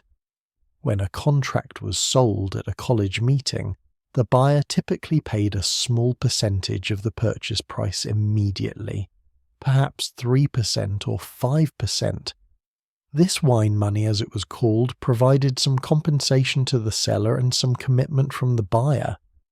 The bulk of the payment was deferred until delivery. If a buyer defaulted, failed to pay when the tulip was delivered, the deposit was forfeited and the seller could resell the contract. This provided limited protection but did not eliminate the fundamental risk that the pyramid of credit would collapse if participants began defaulting in large numbers. The social dynamics of the colleges reinforced participation and risk-taking. Men who successfully traded tulips, who bought low and sold high, who made profits on multiple transactions, gained status within the group. They were seen as shrewd, as having good judgment, as understanding the market. The desire for this social recognition encouraged participants to continue trading, to take risks, to believe they could succeed through skill and knowledge. The atmosphere was competitive but also convivial. These were social occasions as much as commercial ones. Men drank together, told stories, celebrated successful trades, commiserated over losses. The information that circulated in these gatherings shaped participants' understanding of the market. If someone reported that a particular variety had sold for a high price in Amsterdam, the Haarlem traders would adjust their expectations upward. If word spread that a grower had developed a spectacular new broken tulip, demand for contracts on that variety would increase in anticipation. The information was incomplete, often unreliable, sometimes deliberately misleading. But it was the information participants had, and they acted on it, their actions creating the reality that the information had predicted or suggested. The psychology of rising prices created self-reinforcing momentum. When prices rose steadily, participants who had been cautious became more willing to enter the market. Why should others profit while they remained on the sidelines? When prices rose more rapidly, the fear of missing out intensified. If tulips that cost 100 guilders last week now cost 200 guilders, and if they might cost 400 guilders next week, then buying today at 200 seemed prudent, even though 200 seemed expensive. The expectation of future price increases justified current high prices, and the current high prices validated the expectation of future increases. This is the dynamic that characterizes all speculative bubbles. The past returns become evidence for future returns. The price rises because people believe it will continue to rise, and it continues to rise because people continue to believe. The logic is circular, but it functions until something interrupts it, until buyers stop appearing, until the chain of greater fools ends, until someone holding a contract cannot find anyone willing to pay more. The participants developed their own specialized language and practices. Specific tulip varieties had established names, but traders also used shorthand and jargon. Certain hand signals in the auctions conveyed specific meanings. The customs around wine money and around settling disputes were well understood by regular participants, even though they were never written down. This shared language and knowledge created a sense of community, a feeling of being insiders who understood something that outsiders did not. Some participants were professional speculators who traded tulips full-time during the peak months. These men moved from college to college, participated in multiple auctions each day, tracked prices across different locations, looked for arbitrage opportunities where a tulip sold for different prices in different venues. They brought liquidity to the market, made it easier for others to buy and sell quickly, but they also amplified price movements and volatility. When these professionals decided a variety was rising, their concentrated buying pushed prices up rapidly. When they exited a position, their selling created downward pressure. The role of actual growers in this speculative trade was complex. Some growers participated actively, selling contracts on their bulbs, profiting from the high prices. Others watched with concern, worried that the prices were unsustainable, that the collapse would damage their legitimate trade. Some growers sold their entire stock at peak prices, converting years of cultivation into immediate cash, essentially exiting the tulip business at the top of the market. Others held back, refused to sell at what they considered irrational prices, waited to see what would happen. The geographic spread of the speculation extended beyond Haarlem and Amsterdam to smaller towns across the region. Colleges met in Alkmaar, in Hoorn, in Utrecht, in Leiden, in dozens of towns where men gathered to trade tulips. The prices and the practices were similar across locations, though local variations existed. Some towns had more conservative traders, others more aggressive. Some regions favoured certain varieties. The interconnections meant that price movements in one location influenced prices elsewhere as traders arbitraged differences and as information circulated. The peak period extended from late November 1636 through early February 1637. These 2.5 months saw the most intense trading, the highest prices, the broadest participation. The precise peak is difficult to identify because different varieties peaked at different times, because records are incomplete, because the market was decentralized across many locations. But early February 1637 represents the approximate peak, the moment when prices reached their highest levels, when the speculation was most intense, when the greatest number of participants were actively trading. The varieties that reached the highest prices were the rare broken tulips with established reputations. Semper Augustus, Admirael van der Eyck, Admirael Liefkens, Viceroy, General Bol, these names appeared repeatedly in the records at extraordinary prices. But prices rose across the board. Even common varieties that had sold for a few guilders in previous years were selling for dozens of guilders in the peak period. The rising tide lifted all tulips, the speculation spreading from the rarest to the merely scarce, to the relatively common. The total notional value of the contracts created during the peak period was substantial, though impossible to calculate precisely. If thousands of contracts were created, if the average contract value was several hundred guilders accounting for the mix of rare and common varieties, then the total might have reached millions of guilders. But this notional value was largely fictional.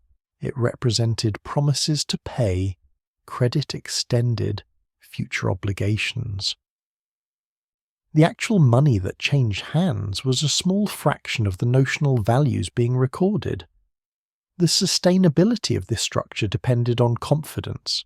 As long as participants believed that prices would continue rising, as long as they believed that contracts could be sold at profit, as long as they believed that the ultimate buyers would pay, when delivery time came, the system functioned. Contracts changed hands, prices rose, profits were made, at least on paper, at least by those who sold before the collapse. But the structure had no foundation in economic reality. The tulips themselves had not changed. They were the same flowers, growing in the same gardens, multiplying at the same slow biological rate. Only the prices had changed, only the beliefs about value, only the willingness of successive buyers to pay more than previous buyers. The growers who actually had tulips in their gardens faced a peculiar situation. They owned physical bulbs that the market valued at extraordinary prices, but they could not sell all their bulbs without destroying their ability to continue as growers. They needed to maintain breeding stock, needed to keep enough bulbs to produce offsets for future years. If a grower sold his entire stock of a rare variety, he had converted that variety to cash, but he had also eliminated his future income from it. The rational strategy was to sell some bulbs at peak prices while retaining enough for future production. But determining how much to sell and how much to retain required judgments about whether prices would remain high or would fall, whether the speculation represented a permanent revaluation or a temporary bubble. The contracts themselves became increasingly complex and sometimes bizarre. Some contracts specified payment not in guilders but in goods. A documented contract from this period exchanged 1 viceroy bulb for the following goods: 2 last of wheat, 4 last of rye, 4 fat oxen, 8 fat pigs, 12 fat sheep, 2 hogsheads of wine, 4 barrels of beer, 2 barrels of butter, 1,000 pounds of cheese, a complete bed, a suit of clothes, and a silver beaker. The total value of these goods was approximately 2,500 guilders. This payment in kind reflected the credit structure of the trade. The buyer may not have had 2,500 guilders in cash, but he did have access to these various goods, could assemble them from his farm or his business or his household. The absurdity of some of these transactions was apparent even to participants. A tulip bulb, a living thing the size of an onion, exchanged for literal cartloads of goods, for livestock and grain and household items. But the absurdity did not stop the trading. The logic of the market had displaced common sense. If someone had paid 2,500 guilders worth of goods for a viceroy bulb, then that established the price. If you owned a viceroy bulb or a contract for one, you could expect to sell it for a similar amount or more.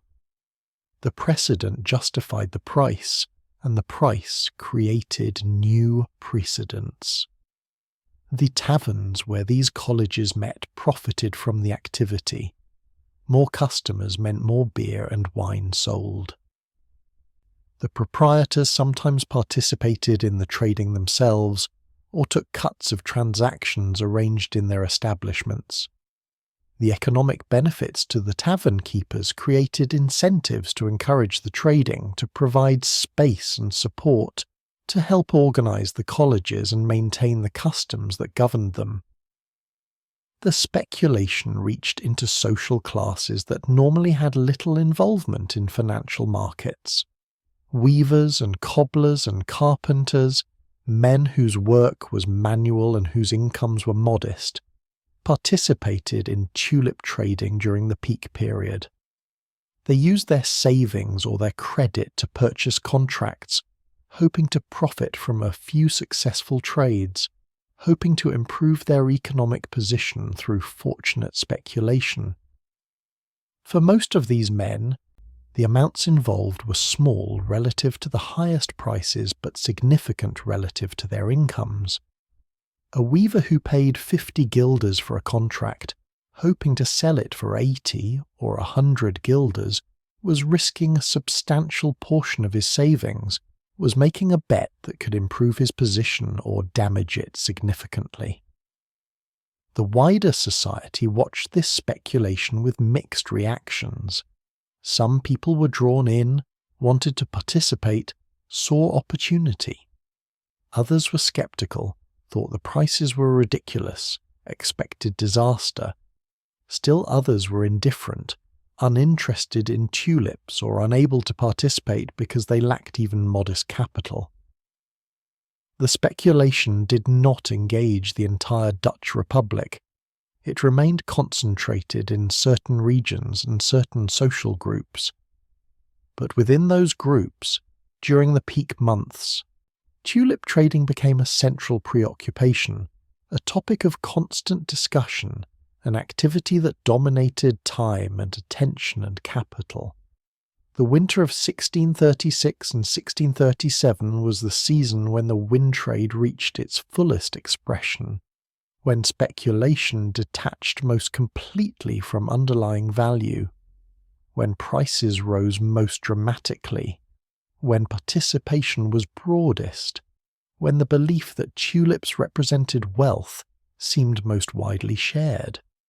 The taverns were full of traders, the colleges met constantly, the contracts multiplied, the prices climbed, and in the gardens, unaware of the speculation, indifferent to the prices, the tulip bulbs rested in cold soil, waiting for spring, waiting to send up shoots and buds and flowers that would bloom regardless of whether they were valued at a few guilders or a few thousand, the patient biological rhythm continuing beneath the frenzy of human trading, the flowers preparing to demonstrate their beauty in a few months when the speculation would be over, when the prices would have collapsed, when the contracts would be worthless, when only the actual bulbs would remain, blooming as they always had, as beautiful as ever, as real as ever, their value restored to what it had always been beneath the temporary madness of the market. The numbers themselves deserve careful attention. Looking at the prices recorded during the peak of Tulip Mania requires understanding what those prices meant in the context of 17th century Dutch life, what they could purchase, what income they represented, how they compared to other goods and assets.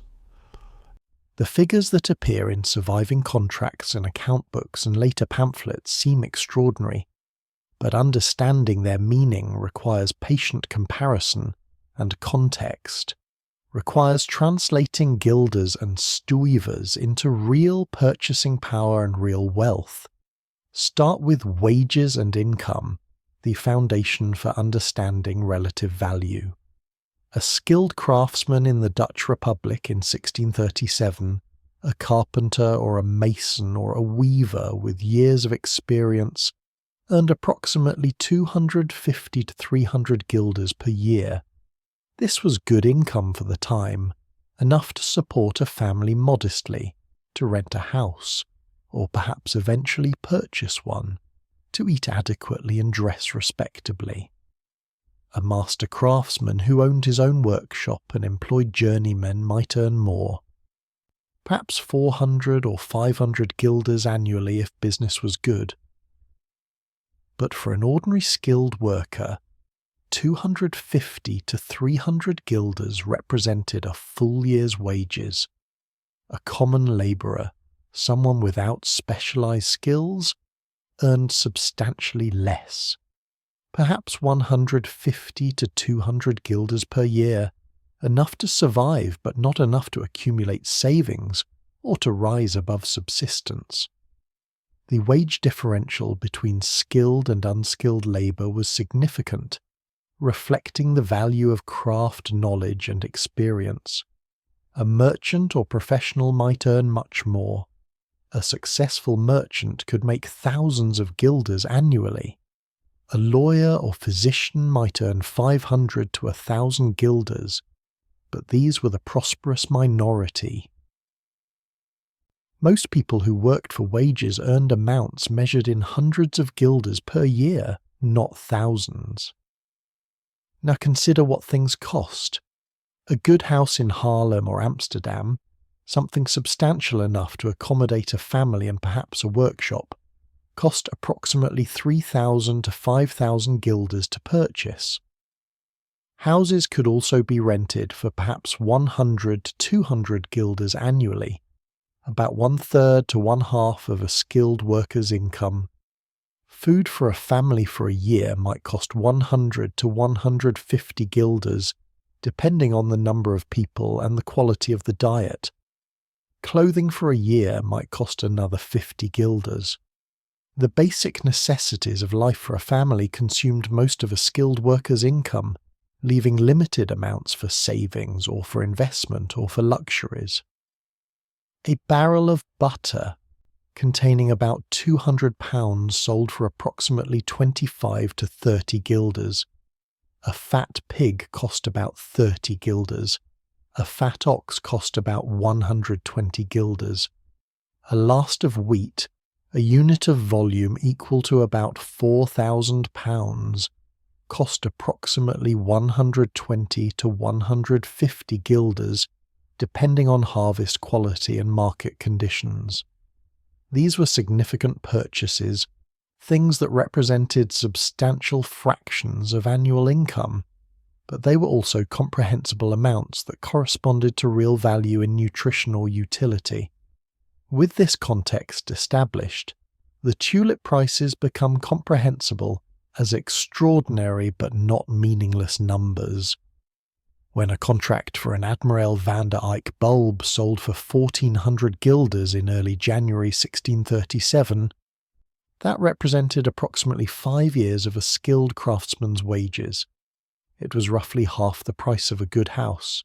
It was enough to purchase 10 fat oxen, or 40 fat pigs, or enough wheat to feed a family for years. The buyer who paid this price was making an investment equal to half a decade of skilled labour, was committing resources that could have purchased substantial real assets. The famous Semper Augustus bulbs, trading at 5,000 to 6,000 guilders according to various sources, represented even more dramatic figures. 6,000 guilders was 20 years of skilled wages. It was more than a good house cost. It was enough money to fund a comfortable retirement, to establish a business, to provide dowries for several daughters. A person who possessed 6,000 guilders in cash or credit had substantial wealth by the standards of Dutch society. To spend that amount on a single tulip bulb required either extraordinary confidence in future price appreciation or a level of wealth where 6,000 guilders was disposable income, money that could be risked without threatening one's fundamental economic security. But these extreme prices represented only a small fraction of actual transactions. The surviving records suggest that most tulip contracts during the speculation involved much smaller amounts. A contract for a common variety might be 20 or 50 or 100 guilders. These were still significant sums, perhaps a month or 2 months or 4 months of a skilled worker's wages, but they were amounts that someone with modest savings could afford to risk. The speculation engaged many more people at these lower price points than at the extreme high end. The distribution of prices was highly skewed. If you were to list all the tulip transactions that occurred during the peak months, a small number would be in the thousands of guilders, a larger number would be in the hundreds of guilders, and the majority would be in the tens or low hundreds of guilders. This distribution reflected the underlying scarcity of varieties. A very few varieties were extremely rare and commanded extreme prices. More varieties were moderately scarce and commanded moderate prices. Many varieties were relatively common and commanded more modest prices even during the peak of speculation. The weight-based trading of common varieties provides insight into the lower end of the price distribution. Common tulip bulbs sold by the pound, using the AAs as the unit of account. During the peak period, prices for pound lots range from perhaps 50 guilders to several hundred guilders, depending on the specific variety and the moment of the transaction. A buyer purchasing at these prices was acquiring 20 or 30 actual bulbs, plants that could be cultivated and that would multiply. The per bulb cost was perhaps 2 to 10 guilders, amounts that were elevated compared to pre-speculation prices, but not nearly as extreme as the famous high-end prices. These weight-based trades represented the participation of people with limited capital who wanted to be part of the speculation but could not afford the rare varieties. A weaver with 100 guilders to invest could purchase a pound of common tulips, could hope to sell them at a profit in a few weeks, could participate in the excitement of the tulip trade at a scale appropriate to his means. The democratization of the speculation, the fact that it was not limited to wealthy collectors but extended to ordinary craftsmen and workers, depended on the availability of these lower-priced options. The total amount of money actually invested in tulip speculation, as opposed to the notional value of contracts, was much smaller than the eye-catching extreme prices suggest. Most transactions involved credit, involved promises to pay in the future, involved paper changing hands rather than guilders. The actual cash that flowed through the tulip trade during the peak months might have been hundreds of thousands of guilders rather than millions, significant but not enormous in the context of Dutch commerce overall. The Amsterdam Exchange Bank handled millions of guilders in transactions daily. The Dutch East India Company's capital was over 6 million guilders. The tulip speculation involved real money, but not amounts that threatened the broader economy. The leverage in the system was the crucial element. A participant could control contracts worth thousands of guilders, while investing only hundreds of guilders in actual cash. The small deposits, the wine money paid at each transaction, might total 100 guilders for someone actively trading. But the notional value of the contracts that person owned or owed might be 1,000 guilders or more. If prices continued to rise, the participant could sell the contracts at a profit, pay off his obligations and pocket the difference, all while having invested only the small deposits. The mathematics worked beautifully as long as prices rose and as long as buyers kept appearing. But the leverage created fragility. If a participant owned contracts worth 1,000 guilders that he had purchased with 100 guilders in deposits, and if the prices fell such that he could only sell those contracts for 800 guilders, he faced a problem. He owed 1,000 guilders to the sellers from whom he had purchased. He could only collect 800 guilders from the buyers to whom he sold. He had to make up the 200 guilder difference from his own resources. If he lacked those resources, he would default. And his default would create problems for the people he owed money to, who might in turn default on their obligations, creating a cascade of failures. This chain of credit meant that the tulip market was interconnected in ways that individual participants may not have fully understood. Person A owed money to person B, who owed money to person C, who owed money back to person A. As long as everyone could meet their obligations, these circular debts could be netted out and settled efficiently. But if anyone in the chain defaulted, the entire structure became problematic. Everyone's ability to pay depended on everyone else's ability to pay, creating systemic risk that was invisible until the system came under stress. The record-keeping during the speculation was inconsistent. Professional growers maintained detailed accounts, tracking which bulbs they owned, which contracts they had sold, what obligations they had assumed. These records survive in some cases, providing historians with evidence of actual transactions and actual prices.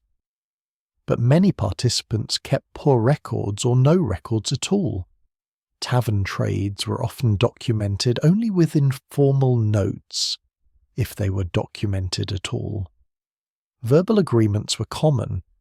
The customs of the colleges relied on memory and reputation, rather than on formal written contracts. This informal documentation created problems later when disputes arose and when participants tried to enforce obligations. A buyer might claim that the price agreed upon was different from what the seller claimed. The terms of delivery might be unclear. Whether a specific variety was actually what had been contracted for might be disputed.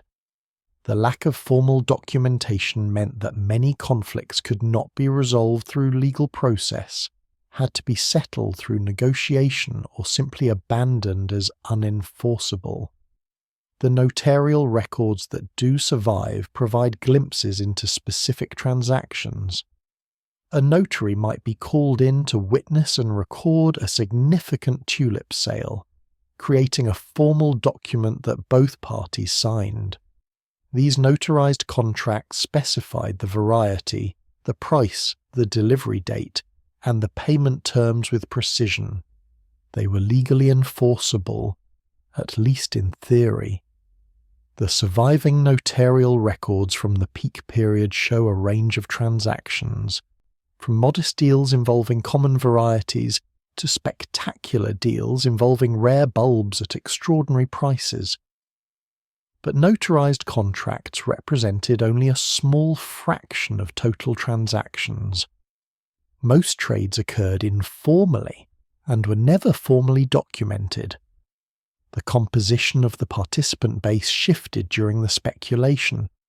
Early in the boom, the participants were primarily people with some connection to horticulture or to commerce, people who understood plants or who understood markets. As prices rose and as stories of profits circulated, the participant base broadened to include people with no knowledge of tulips and little knowledge of markets.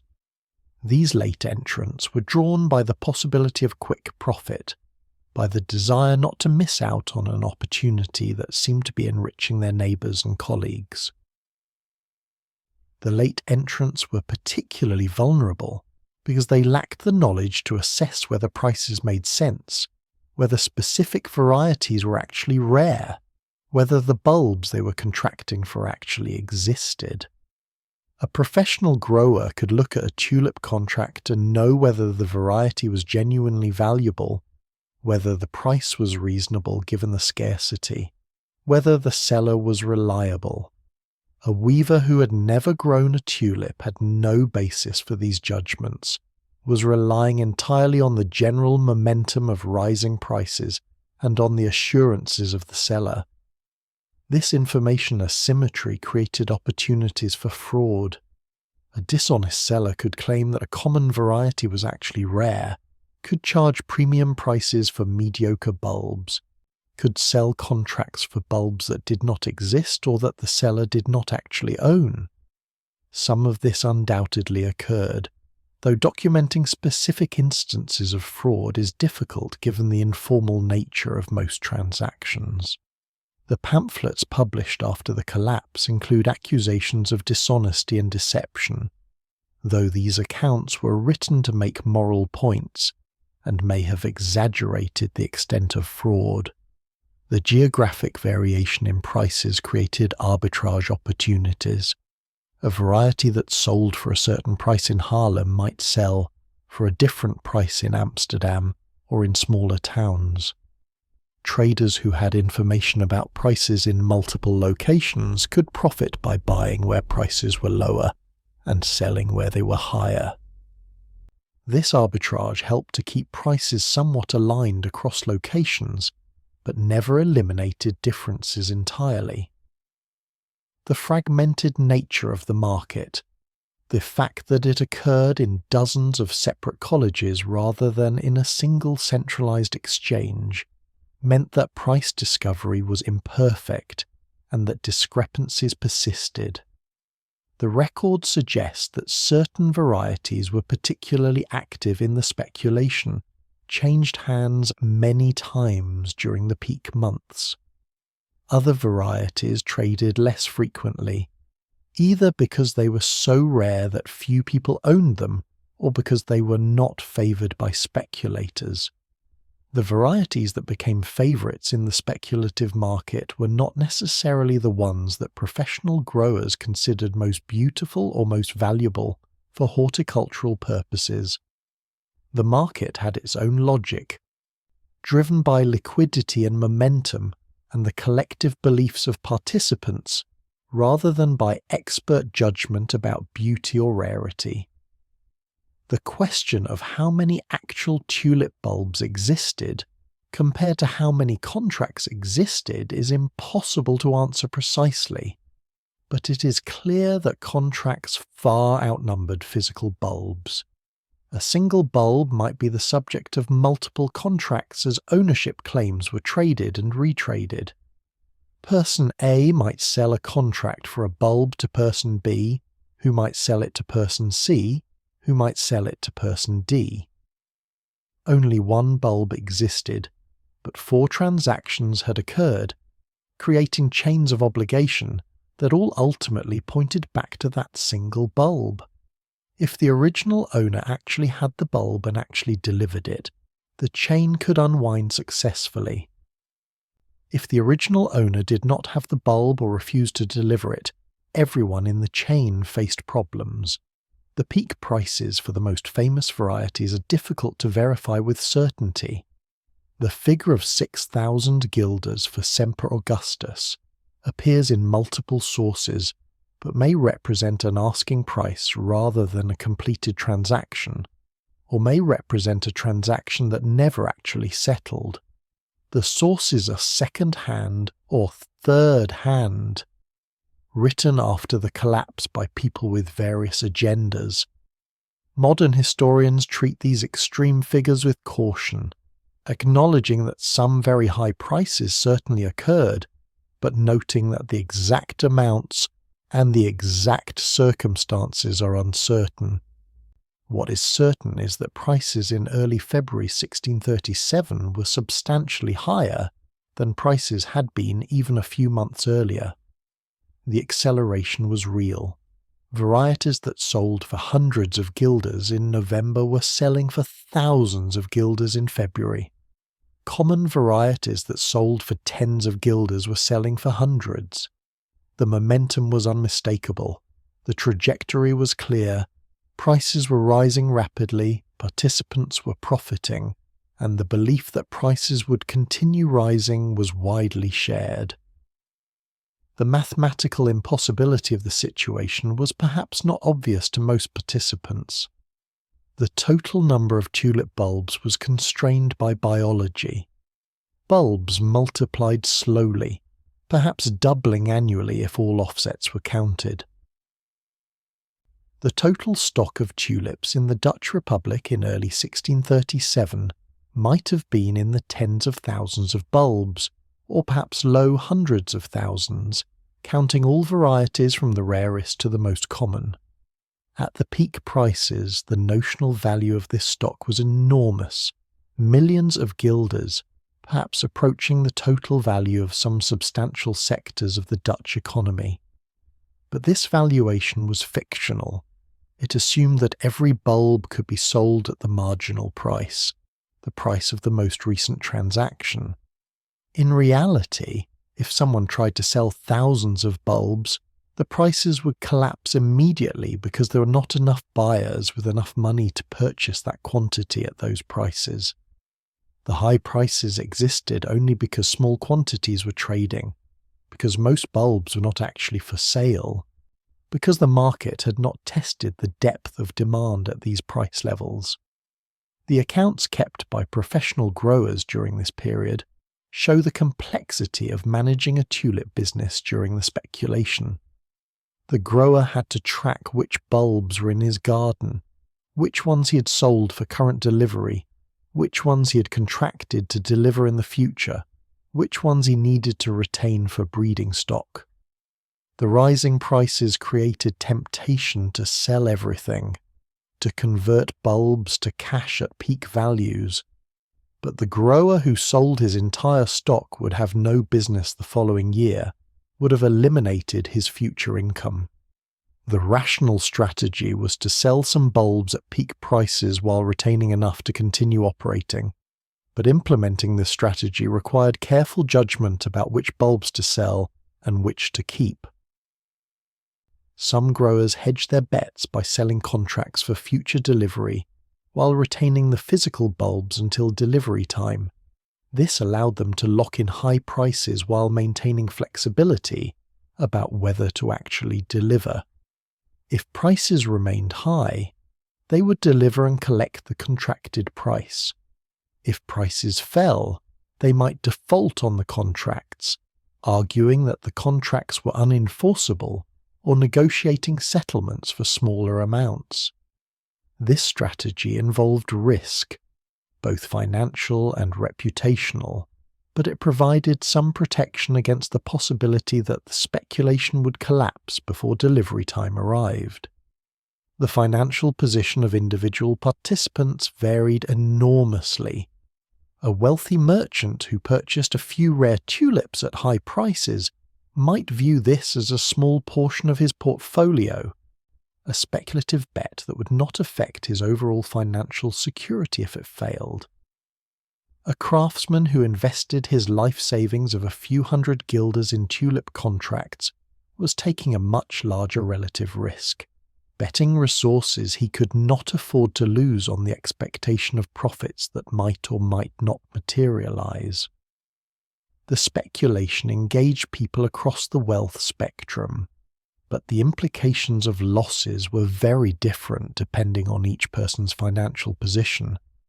The total accounting of who owned what and who owed what, if it could have been compiled in early February 1637, would have shown a complex web of claims and obligations extending across thousands of participants in dozens of towns. The structure was elaborate, the connections were intricate, the dependencies were deep.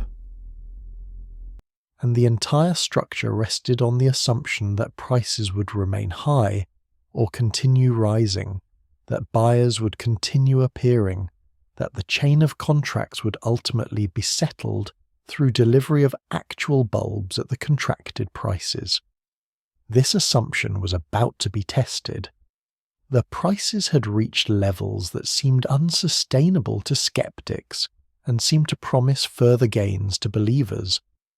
The market was poised at a moment of maximum speculation, maximum leverage, maximum interdependency, maximum vulnerability. The tulip bulbs themselves, resting in frozen ground, indifferent to the prices assigned to them, were waiting for spring, waiting to bloom, waiting to demonstrate that they were still simply flowers, still beautiful regardless of price, still following the patient rhythms of growth and dormancy that no amount of speculation could alter.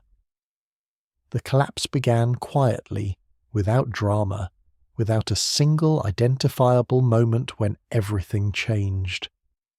In early February 1637, tulip prices were at their peak. Contracts were trading actively. The colleges were meeting regularly. Then, gradually, the buyers stopped appearing. A seller offering a contract would receive no bids. Another seller would lower his asking price, hoping to attract interest, but still no buyers would commit. The silence spread through the market, one college at a time, one town at a time, the realization dawning that something fundamental had shifted, that the momentum had reversed, that the prices would not rise further because no one was willing to pay them anymore. The exact sequence of events is difficult to reconstruct. The market was decentralized, occurring in dozens of separate locations. News travelled slowly by word of mouth and by letter, taking days or weeks to spread across the region. A collapse that began in Haarlem on February 3rd or 4th might not be fully understood in smaller towns until a week or two later. The surviving sources are fragmentary, written mostly after the fact by people with incomplete knowledge and with various agendas. But the overall pattern is clear. In the first week of February, perhaps around February 3rd, the tulip market began to freeze. Buyers withdrew. Prices became impossible to establish because transactions ceased occurring. The trigger for this reversal is uncertain. Some sources suggest that a routine auction in Harlem failed to attract bids, that a seller offered high-quality tulip contracts and received no interest, that the participants in that particular college suddenly recognized that they were all sellers and none were buyers. Others suggest that rumors of plague in some Dutch cities made people cautious, made them want to preserve cash rather than committing it to speculative contracts, though the connection between plague fears and tulip prices is tenuous. Still others suggest no specific trigger at all, simply that prices had reached levels where marginal buyers finally balked, where the next person who might have entered the market looked at the prices and decided they were too high, and without that next buyer the entire structure began to unravel. What had seemed inevitable in January, that prices would continue rising, now seemed impossible in February. The psychology reversed completely and quickly. If no one was buying today, why would they buy tomorrow?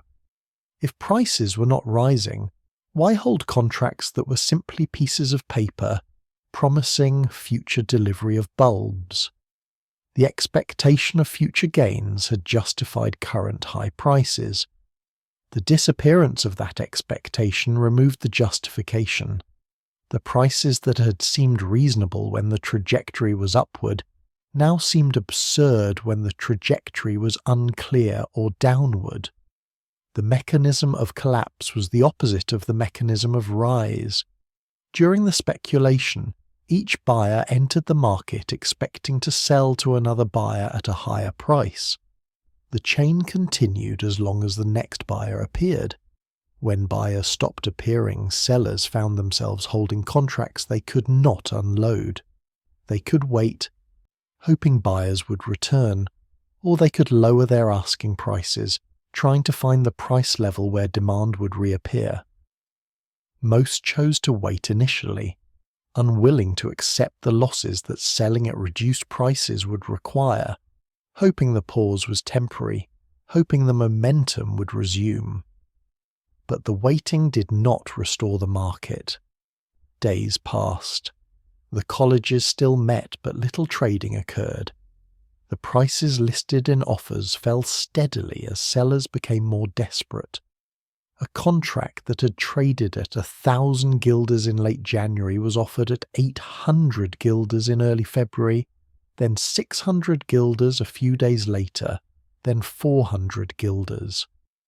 Still no buyers appeared. The price discovery that had occurred so efficiently during the rise now occurred in reverse. Each failed sale establishing that the market clearing price was lower than the previous attempt had assumed. The credit structure that had enabled the speculation now transmitted the collapse. Person A had purchased a contract from Person B, promising to pay 1,000 guilders. Person A had then sold that contract to Person C for 1,200 guilders, expecting to collect 1,200 and pay out 1,000. Profiting by 200. But Person C now refused to honour his purchase, claimed the contract was void or worthless, refused to pay. Person A, still owing 1,000 guilders to Person B, tried to sell the contract to someone else, but found no buyers at any price. Person A was left holding a contract worth nothing in practical terms, but still owing 1,000 guilders contractually. This cascade of defaults spread through the web of obligations. Person B, not receiving payment from Person A, could not pay Person D whom he owed money for a different transaction. Person D could not pay Person E. The interconnections meant that individual defaults quickly became collective problems. People who might have been able to meet their obligations if everyone else met theirs found themselves unable to pay because they were not being paid by their own debtors. The reaction of participants varied. Some immediately tried to settle their obligations at whatever terms they could negotiate, accepting losses to avoid worse outcomes. A buyer who had contracted to pay 1,000 guilders for a bulb might negotiate with the seller to settle for 300 guilders, arguing that the contract was unenforceable, that the market collapse made the original terms void, that some payment was better than none. Some sellers accepted such settlements, recognizing that trying to enforce the full contract would be difficult and that partial payment was better than total loss. Others refused to negotiate, insisted that contracts must be honoured, demanded full payment regardless of market conditions. These hardliners argued that a promise was a promise, that the buyer had agreed to pay a specified price for a specified bulb, that the seller had held up his end by maintaining the bulb through winter, that changes in market prices did not void contractual obligations. The disputes between sellers demanding full payment and buyers refusing to pay created conflicts that would eventually require legal or social resolution. Many participants simply walked away. A buyer who had contracted to purchase tulips for amounts he could not pay, who had no assets that could be seized, who could relocate to another town or simply refuse to participate in future dealings, might choose to default and accept the social and economic consequences. The lack of formal legal enforcement for most of these contracts meant that default was a viable option for people who were willing to sacrifice their reputations and their future participation in commercial networks. The professional growers faced their own decisions. They actually possessed the tulip bulbs that were the subject of the collapsed contracts. A grower who had sold contracts for delivery in June at peak prices now had to decide whether to demand that buyers honour those contracts. If the grower insisted on enforcement, the buyers might default, leaving the grower with the bulbs but without payment. If the grower accepted that the contracts were void, he retained the bulbs but lost the expected income. Some growers tried to enforce their contracts with mixed success.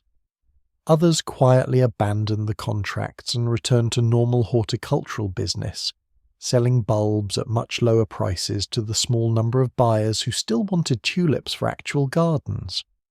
The provincial governments and the city governments became involved reluctantly. Representatives from various tulip trading groups approached authorities asking for intervention, for legal clarification, for some mechanism to resolve the disputes. The authorities were hesitant to intervene. The tulip trade had occurred largely outside formal legal structures. The contracts had been private agreements, often informal, not officially recognized commercial instruments.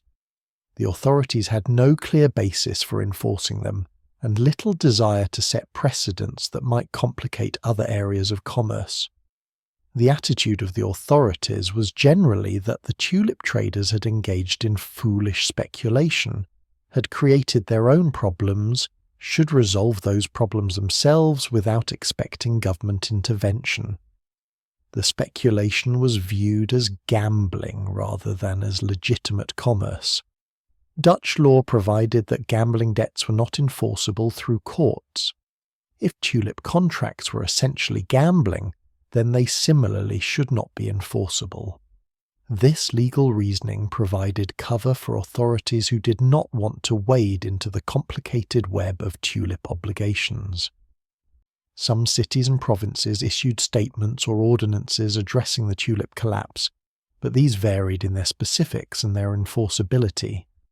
Haarlem, the centre of the trade, eventually issued guidance suggesting that contracts could be voided by paying a small percentage of the contracted price to the seller, perhaps 3.5% or 10% depending on the source.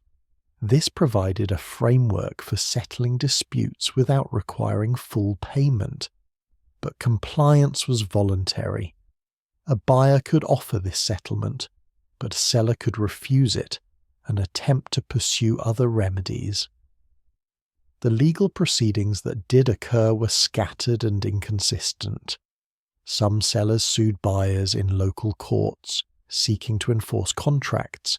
The outcomes varied. Some courts sided with sellers, ordering buyers to pay at least partial amounts.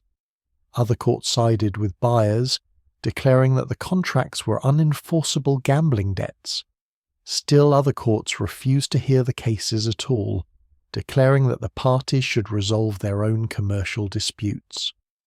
The lack of consistent legal precedent meant that participants could not predict how their disputes would be resolved, adding uncertainty to an already confused situation.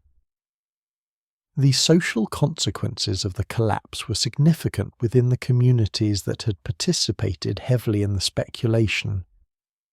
Men who had been friendly colleagues and neighbours found themselves on opposite sides of disputes about unpaid contracts. Reputations were damaged. A merchant who defaulted on his tulip obligations might find that other merchants refused to extend him credit or to do business with him. The social capital that was inbuilt through years of honest dealing could be destroyed by a single refusal to honour tulip contracts. But the same was true in reverse.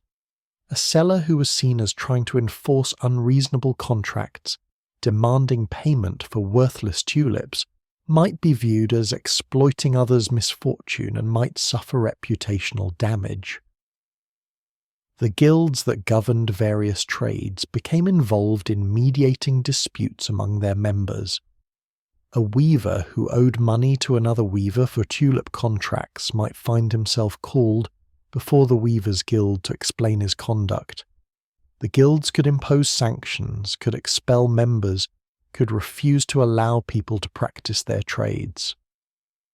This threat of social and economic exclusion provided some leverage for enforcing settlements, even when legal enforcement was unavailable.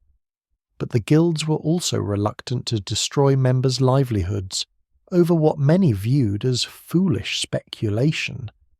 So the sanctions tended to be mild. The broader Dutch economy was largely unaffected by the tulip collapse. Commerce continued normally. Ships arrived and departed from Amsterdam carrying grain and timber and spices. The textile workshops continued producing cloth.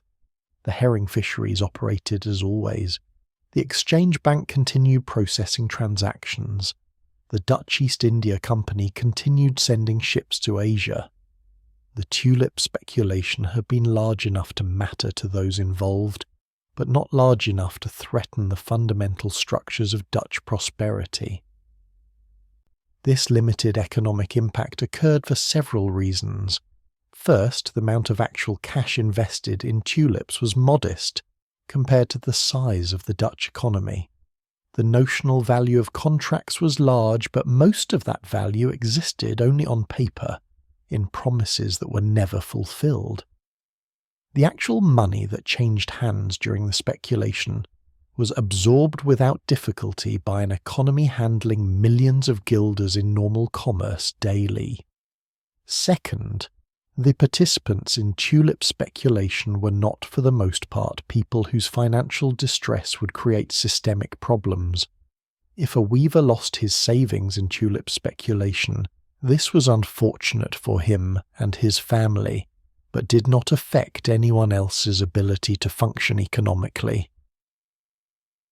The interconnections through credit were significant within the tulip trading network, but did not extend deeply into the broader economy. The banks were not exposed to tulip speculation. The major merchant houses had limited involvement. The speculation had occurred in a relatively separate sphere, so its collapse did not cascade into other sectors. Third, the physical goods that were the subject of the speculation, tulip bulbs, retained some value even after prices collapsed. They were not worthless. They were still beautiful flowers. The professional growers could still sell them, just at much lower prices. A grower who had expected to receive thousands of guilders for rare bulbs might receive only hundreds of guilders or tens of guilders, a devastating loss but not a total loss. The bulbs still existed, still multiplied, still had a market among people who wanted them for gardens rather than for speculation. The adjustment process took months to work through. Through spring and summer of 1637, participants negotiated settlements, defaulted on obligations, pursued legal remedies, or simply moved on. The colleges stopped meeting. The tavern trade in tulips ceased. The speculation ended not with a dramatic crash on a single day, but with a gradual subsiding, a slow unwinding of the elaborate structure that had been built through the winter, a return to something resembling normal commercial activity. When the bulbs were lifted in summer of 1637, the contracts for future delivery came due. Many of these contracts were not honoured. Buyers who had agreed to pay thousands of guilders for specific bulbs simply refused to complete the transactions. Some paid reduced amounts as settlements. Others paid nothing. The growers delivered some bulbs to buyers who did honour their contracts at reduced prices. Other bulbs remained with the growers, who returned to selling them through normal channels at pre-speculation prices. The market for tulips did not disappear. People still wanted tulips for their gardens. The professional growers still cultivated them.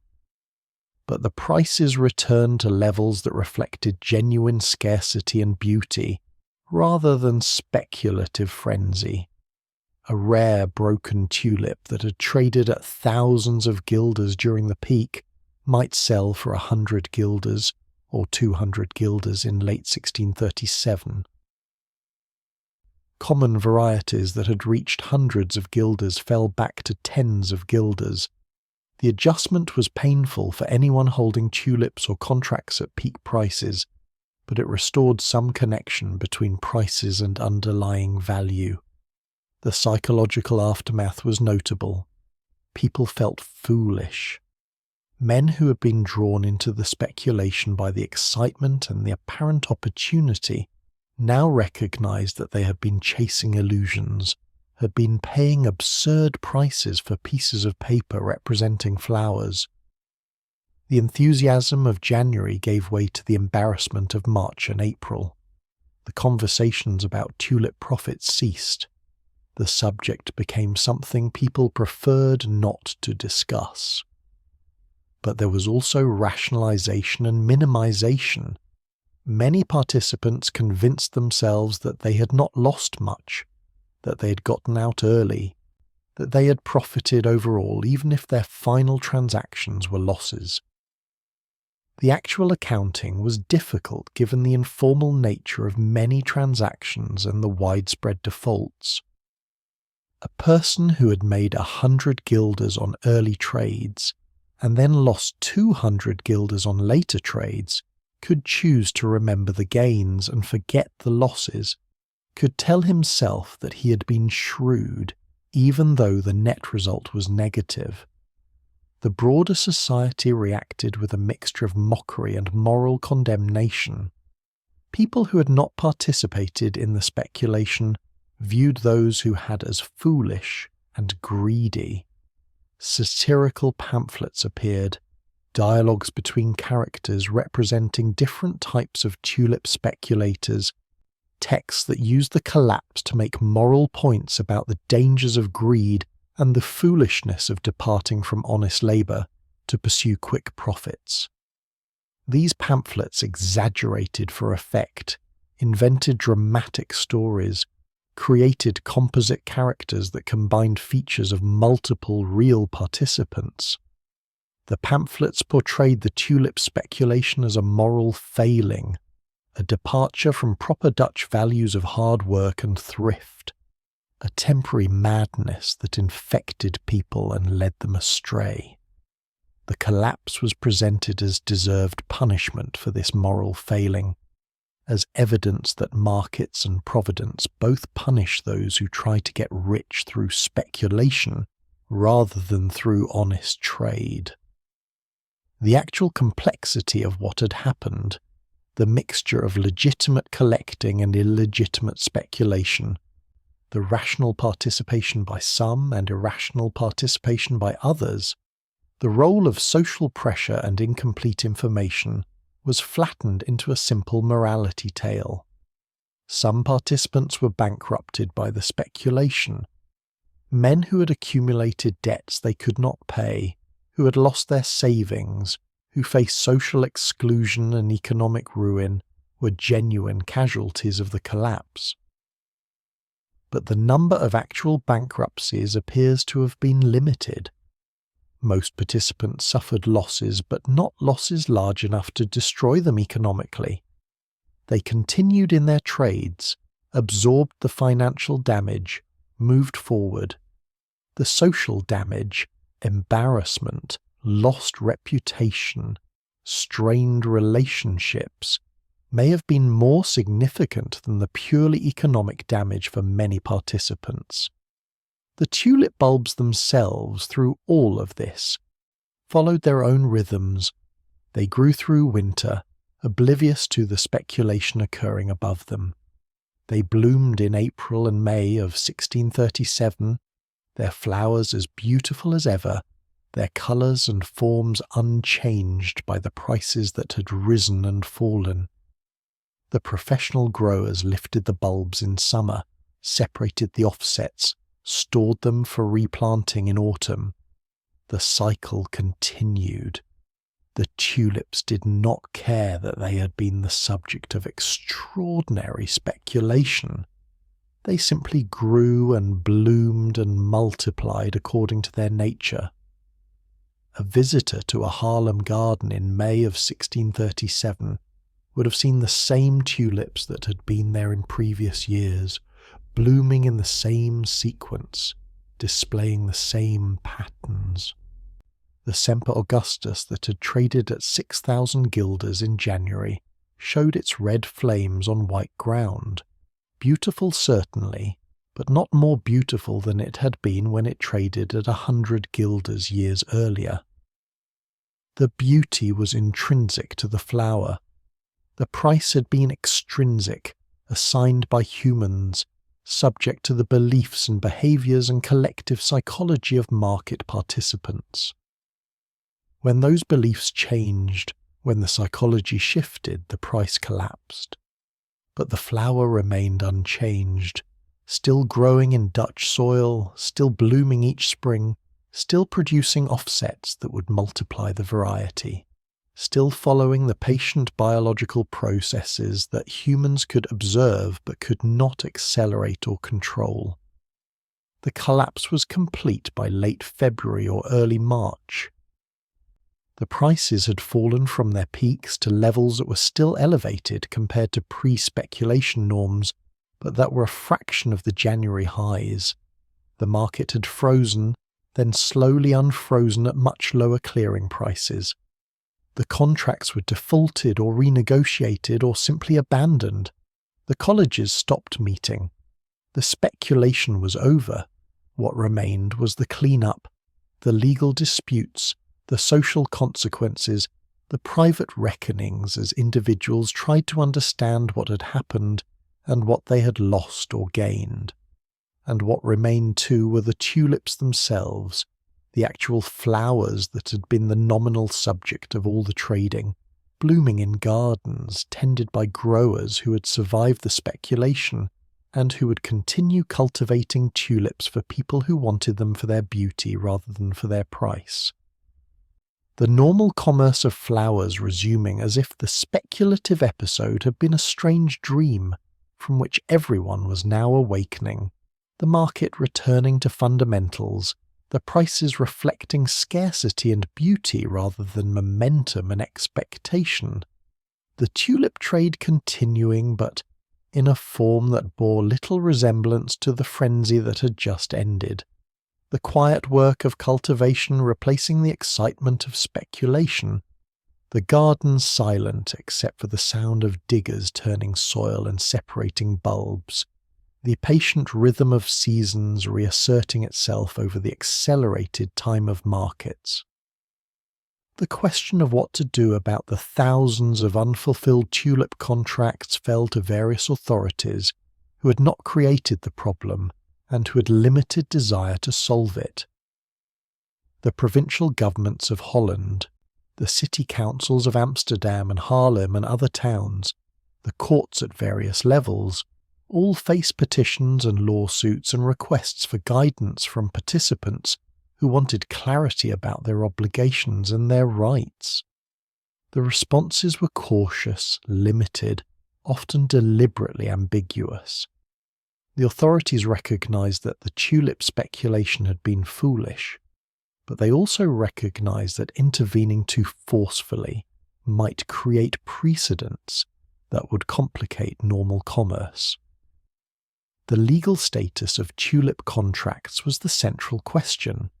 Were these binding commercial agreements that courts should enforce, or were they gambling debts, wagers on future prices, transactions that fell outside the scope of legitimate commerce and therefore outside the protection of law? Dutch legal tradition provided that gambling debts could not be recovered through courts. If you made a bet and lost, the winner could not sue you for payment. The bet was unenforceable. This principle protected people from being legally compelled to pay gambling losses while allowing gambling to occur among willing participants who relied on honour and social pressure rather than legal force. The tulip contracts resembled gambling in several respects. The participants were betting on future price movements. Most participants had no intention of actually planting tulips or cultivating them. The contracts were essentially wagers that prices would rise, with participants profiting if they could sell to the next buyer at higher price. This speculative character suggested that treating tulip contracts as gambling debts might be appropriate. But the contracts also resembled legitimate forward contracts, agreements to buy and sell goods for future delivery at specified prices. Such contracts were normal in grain trading and in other commodities. The legal distinction between legitimate forward contracts and unenforceable gambling bets was unclear. The courts that heard tulip-related cases generally sided with buyers over sellers, finding that the contracts were not enforceable or were enforceable only at reduced amounts. The reasoning varied. Some courts explicitly invoked the gambling debt principle, declaring that tulip speculation was wagering, and therefore contracts from it could not be enforced. Other courts found technical problems with specific contracts, lack of proper witnesses, unclear terms, disputed details about which variety was actually being sold. Still other courts simply used their discretion to reduce claimed amounts, deciding that enforcing full payment would be unjust given the market collapse and the speculative nature of the original transactions. This pattern of judicial decisions created incentives for buyers to refuse payment and to force sellers to sue if they wanted any recovery. The buyer could reasonably expect that a court would either dismiss the case entirely or reduce the amount owed substantially. The seller, knowing this, had to decide whether pursuing legal action was worth the time and expense. Many sellers chose not to sue, accepting that the contracts were uncollectible through legal means. Some sellers attempted to use social pressure and guild mechanisms rather than courts. A seller who was owed money by a buyer in the same trade guild might petition the guild to intervene, to pressure the buyer to pay something, to use the threat of guild sanctions to encourage settlement. The guilds had power to exclude members, to prevent them from practicing their trades, to damage their reputations. These threats sometimes worked. A buyer who needed to maintain his standing in his guild might agree to a settlement to avoid guild sanctions, might pay 10 or 20% of the contracted amount to resolve the dispute, even though he was not legally required to pay anything. But the guilds were reluctant to impose severe sanctions for tulip debts. The guild leadership often recognised that tulip speculation had been widespread, that many guild members had participated, that being too harsh on defaulters would alienate large portions of the membership. The guilds wanted to maintain social cohesion, wanted to help resolve disputes, but did not want to destroy livelihoods over what many viewed as a collective episode of foolishness. The result was usually gentle pressure towards settlements rather than severe punishment for defaults. The city of Haarlem, as the centre of the tulip trade, faced particular pressure to provide guidance. Multiple petitions arrived asking the city council to establish rules for settling tulip contracts. After deliberation, Haarlem issued a resolution in April or May of 1637. The exact date is uncertain, and the resolution itself does not survive in original form, only in later summaries and references. The resolution apparently allowed buyers to void contracts by paying a small percentage of the contracted price to the seller, perhaps 3.5% according to some sources. This resolution provided a framework but not a solution. It was not binding law, it was guidance that parties could use if they agreed to follow it. A buyer could offer to settle by paying 3.5% of the contracted amount. The seller could accept this settlement or could refuse and attempt to pursue other remedies. If both parties agreed to use the Haarlem formula, their dispute could be resolved relatively simply. If one party refused, they were back to negotiating or litigating without clear rules. The 3.5% settlement, if that was indeed the figure, represented a harsh outcome for sellers. A seller who had contracted to deliver a tulip for 1,000 guilders and who had maintained the bulb through winter expecting payment would receive only 35 guilders. This was better than nothing, but it was nowhere near the compensation for the time and effort invested. For buyers, the settlement was generous. Someone who had contracted to pay 1,000 guilders could escape that obligation by paying 35 guilders, a 96.5% reduction in the debt. The asymmetry reflected the authorities' judgment that the speculation had been primarily the seller's fault, that they had encouraged foolish buying by promoting absurd prices, that they deserved to bear most of the losses. This judgment was somewhat unfair given that many sellers had themselves been buyers earlier in the chain, that the speculation had been a collective phenomenon rather than something imposed by sellers on innocent buyers. But the political reality was that there were more buyers than sellers at the peak, more people who owed money than people who were owed money, and the authorities were more responsive to the majority. The provincial government of Holland also addressed the tulip situation, though again the records are incomplete. A resolution from the States of Holland in February 1637 apparently suspended enforcement of tulip contracts temporarily, giving authorities time to determine how to handle the situation. This suspension meant that sellers could not immediately sue for payment, had to wait while the authorities deliberated. The effect was to strengthen buyers' negotiating positions, to signal that the authorities viewed the contracts with skepticism.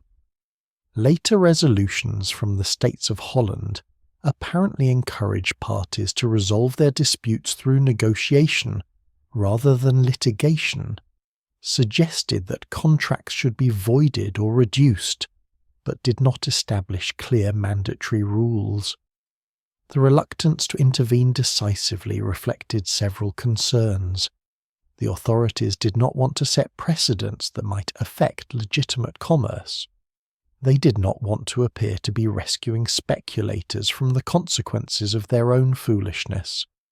They did not want to take responsibility for unwinding the complex web of obligations. The preference was for participants to resolve matters themselves with minimal government involvement.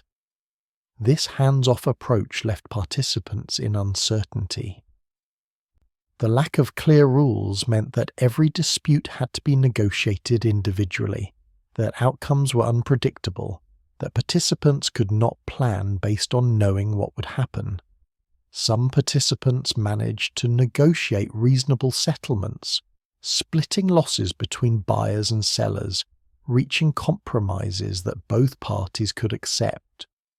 Others remained in dispute for months or years, unable to agree on terms, pursuing intermittent legal actions, damaging relationships, wasting time and resources on conflicts that might never be resolved.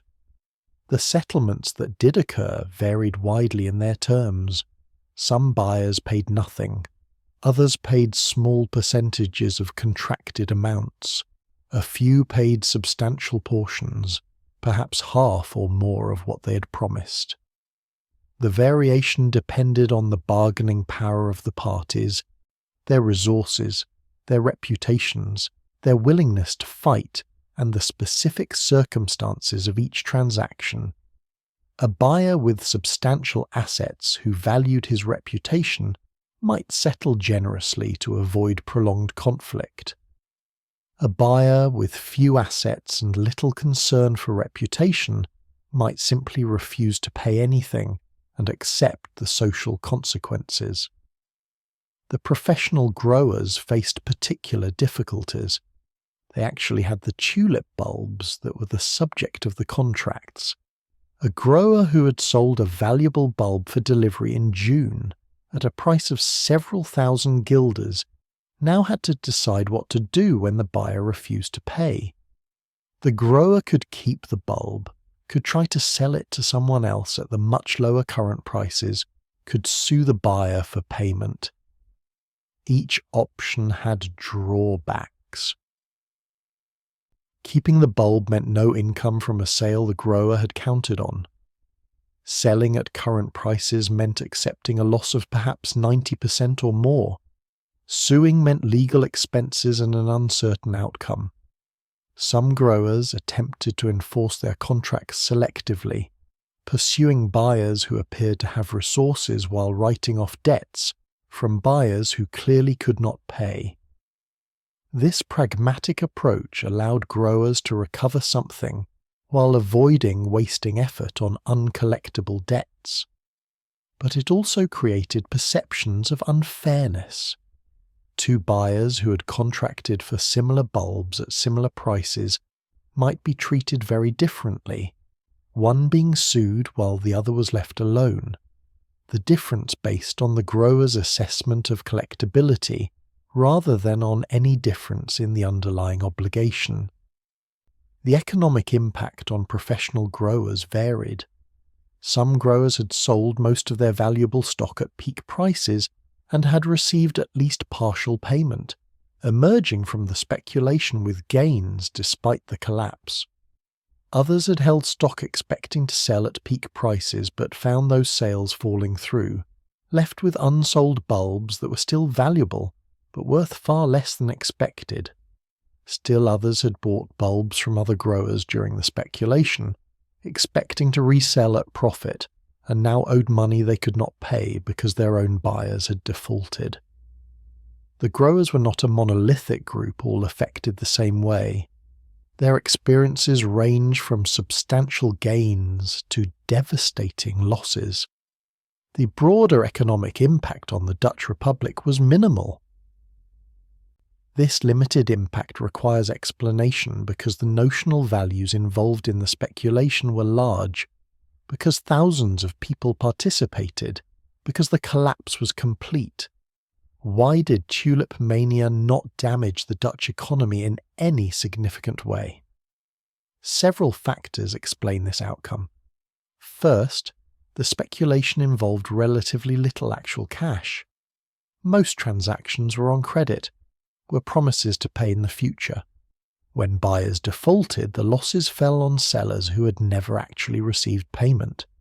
The money that might have been paid never entered circulation, and thus its absence did not affect the money supply or the broader economy. If the speculation had involved large cash payments that were then lost when prices collapsed, the impact might have been more severe, but because it was primarily a credit bubble, its collapse affected accounting entries more than actual monetary flows.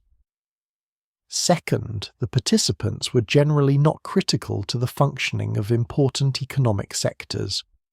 The weavers and carpenters and minor merchants who lost money in tulip speculation continued doing their regular work. Their losses did not prevent them from weaving cloth or building houses or conducting their normal trades.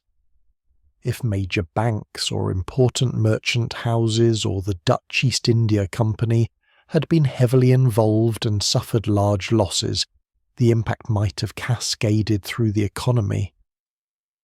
But the core institutions of Dutch prosperity were largely uninvolved in tulip speculation. Third, the timing worked in favour of limited impact. The speculation occurred during winter months when economic activity was naturally slower. Agriculture was dormant. Shipping was reduced because of weather. The textile industry operated year-round but at lower intensity in winter. By the time the collapse occurred and its effects worked through, spring was arriving and normal economic activity was resuming. The seasonal rhythms helped absorb the shock. Fourth, the Dutch economy was fundamentally sound. The sources of Dutch prosperity, the shipping, the trade, the manufacturing, the financial services, continued functioning normally. The Baltic grain trade proceeded as always. The herring fisheries operated successfully. The Dutch East India Company ships returned from Asia with valuable cargoes. The underlying productivity of the economy was unaffected by tulip speculation.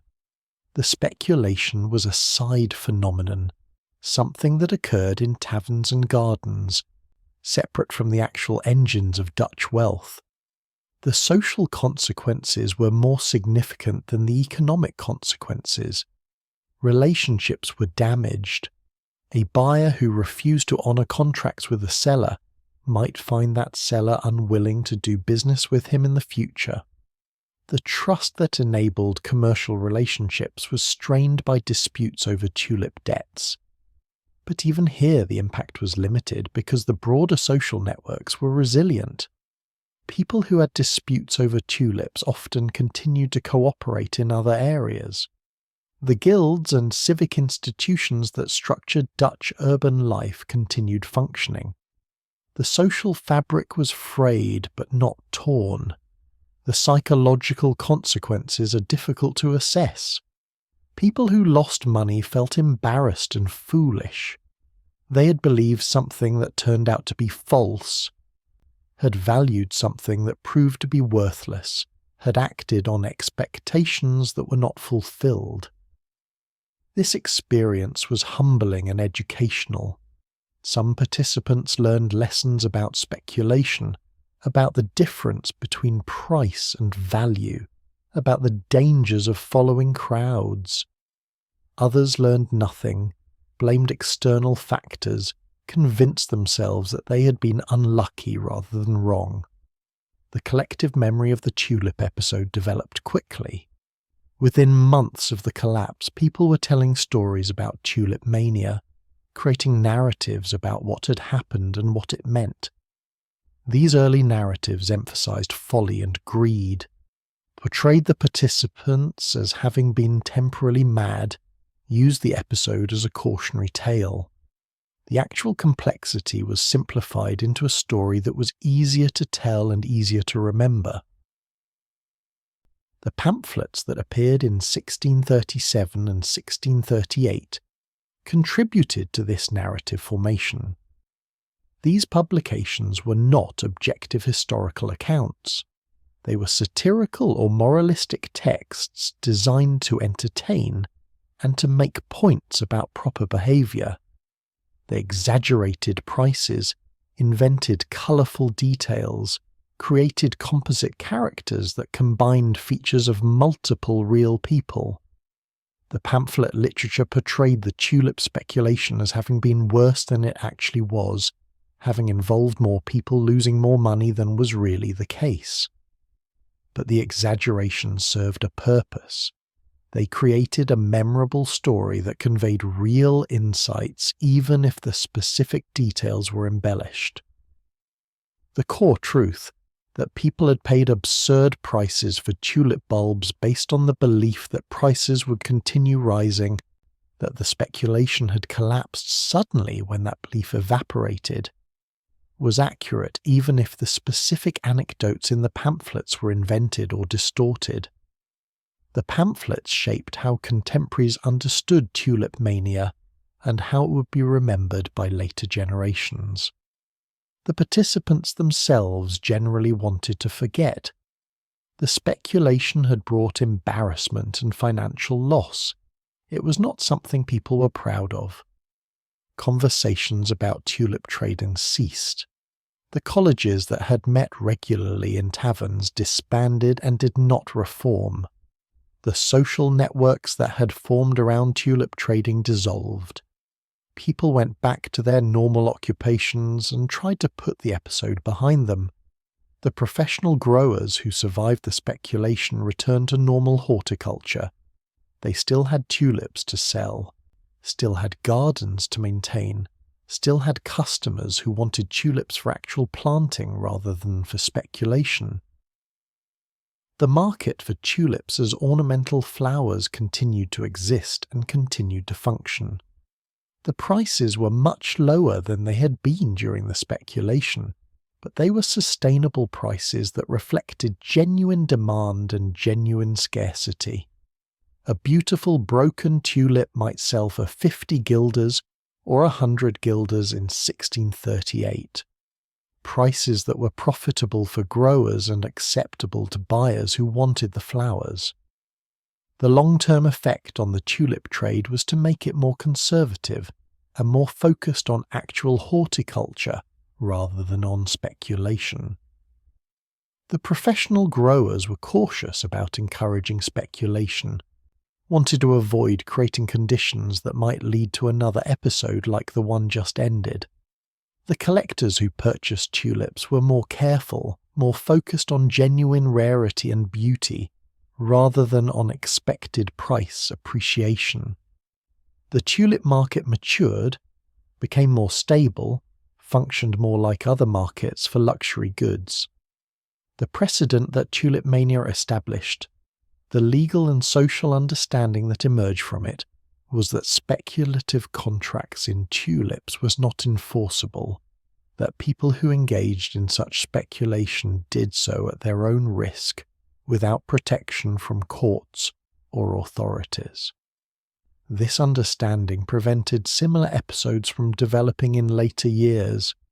If someone tried to organize speculative trading in tulips in later decades, participants would know that contracts would not be enforced, that they could not rely on legal remedies if disputes arose. This knowledge discouraged speculation before it could begin. The resolution was unsatisfying in many ways. Many sellers received nothing for bulbs they had contracted to deliver.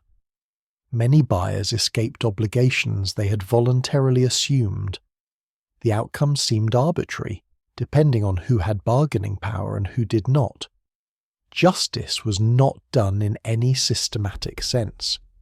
But the alternative, trying to enforce all contracts fully, unwinding all the credit chains, pursuing every defaulter, would have been even more unsatisfying, would have consumed enormous amounts of time and resources, would have damaged the broader economy through prolonged uncertainty and conflict.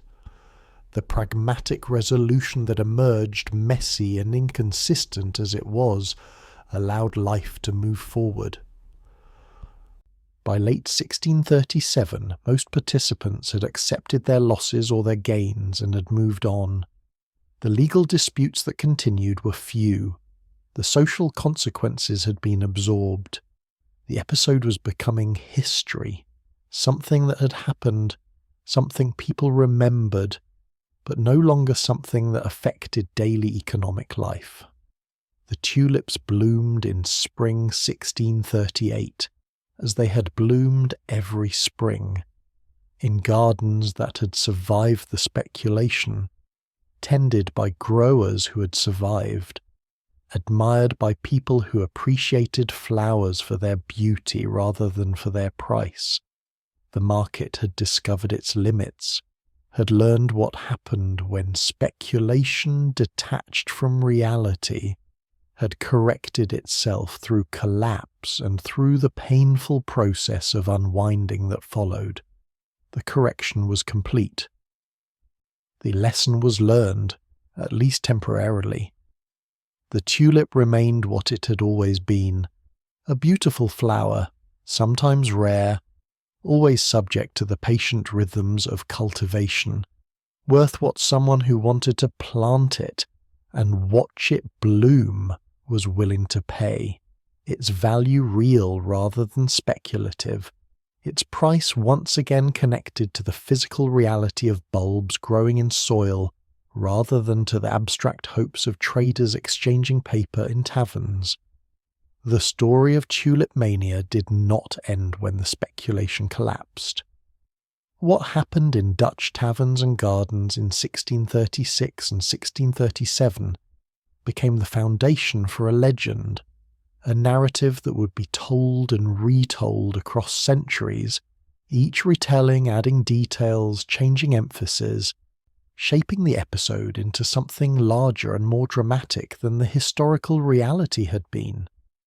Understanding how Tulip Mania became famous requires tracing how the story evolved, how it was remembered and misremembered, how it entered financial folklore and became one of the standard examples of speculative excess and market madness. The first accounts appeared almost immediately. The satirical pamphlets published in 1637 and 1638, while the episode was still fresh in memory, established many of the narrative elements that would persist. These pamphlets were written in Dutch, were directed at Dutch audiences, were meant to entertain and to moralize about the events that had just occurred. They took the form of dialogues, conversations between characters representing different types of tulip speculators, the weaver who had gotten rich, the florist who had lost everything, the goddess Flora appearing in dreams to warn against greed. These pamphlets were not historical documents in the modern sense. They were literary productions, using real events as raw material for stories designed to make moral points. The writers exaggerated prices, invented colourful incidents, created dramatic scenes that probably never occurred. One pamphlet describes a sailor who mistook a valuable tulip bulb for an onion and ate it, thereby consuming a fortune. This story is almost certainly apocryphal, but it was memorable, captured something about the absurdity of paying enormous prices for objects that resembled onions, and it persisted in retellings. The pamphlets portrayed the speculation as a form of collective madness, a temporary insanity that had infected people and led them to abandon reason. The participants were portrayed as fools who should have known better, who were punished justly for their greed and their departure from honest labour. The moral framework was clear. Speculation was wrong. Getting rich quickly was wrong. Honest work and thrift were virtuous. The collapse was deserved punishment for moral failing. This moralizing tone would characterize most accounts of Tulip Mania for centuries. Within the Netherlands, the memory of Tulip Mania faded relatively quickly. The pamphlet circulated for a few years and then disappeared from active publication. The Dutch moved on to other concerns. The war with Spain, resumed in 1621 after the 12 years' truce ended, would continue until 1648, dominated Dutch political life and attention. The continued prosperity of Dutch trade, the ongoing success of the Dutch East India Company, the artistic and intellectual flowering of the Dutch Golden Age. These were the stories the Dutch told about themselves through the middle and late 1600s, not the story of foolish speculation in tulips. By the early 1700s, Tulip Mania was becoming a distant memory in the Netherlands, something that had happened 2 or 3 generations earlier, something older people might remember hearing about from their parents, but that no longer had immediate relevance. The tulip trade continued. Professional growers still cultivated tulips. Collectors still purchased rare varieties, but the prices were reasonable, the trade was stable, and the speculation of 1636 and 1637 was anomalous history rather than present reality. Outside the Netherlands, awareness of tulip mania was limited in the 1700s and early 1800s. Some accounts appeared in general histories of the Netherlands or in discussions of commerce and speculation, but these were scattered references rather than sustained treatments. The story had not yet become the universal example it would later become. If someone in 1750 wanted to discuss speculative bubbles, they were more likely to reference the South Sea bubble of 1720 or the Mississippi bubble of 1719 and 1720, episodes that were more recent and that had affected larger economies and more powerful nations. The transformation of tulip mania from obscure historical incident into famous cautionary tale occurred in the mid-1800s, primarily through the work of Charles Mackay, a Scottish journalist and author. In 1841, Mackay published a book titled Memoirs of Extraordinary Popular Delusions in the Madness of Crowds.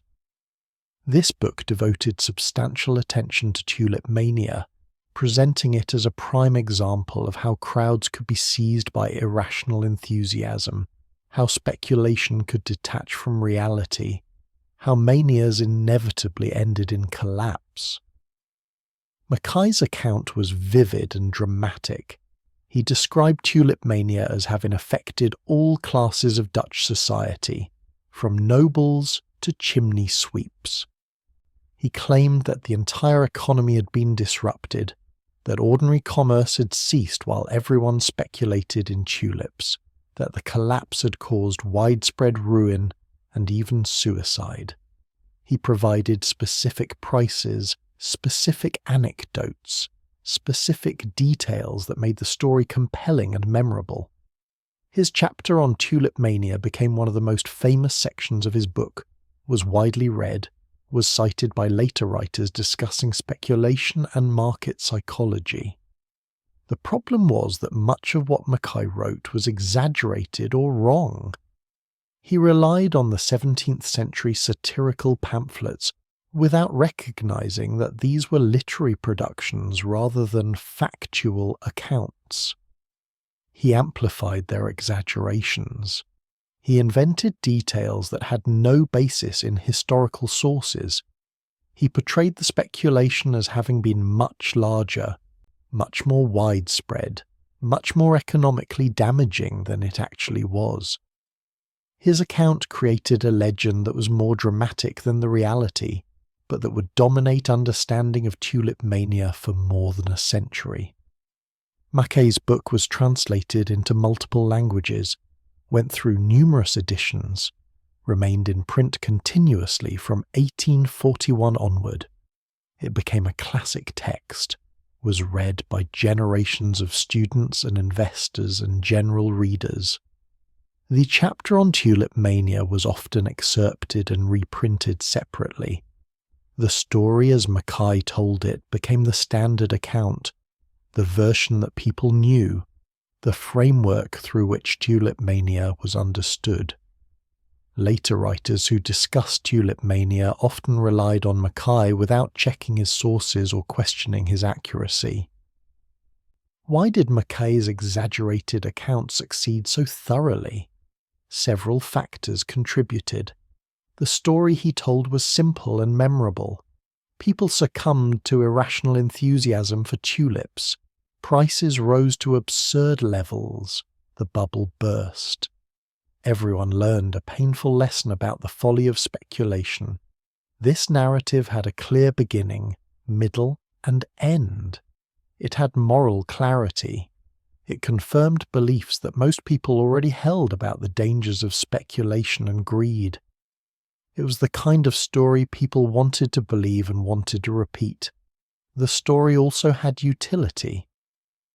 Mackay wrote during a period of financial instability in Britain, after the panic of 1825 and 1826 during ongoing concerns about speculative excess in railway investment.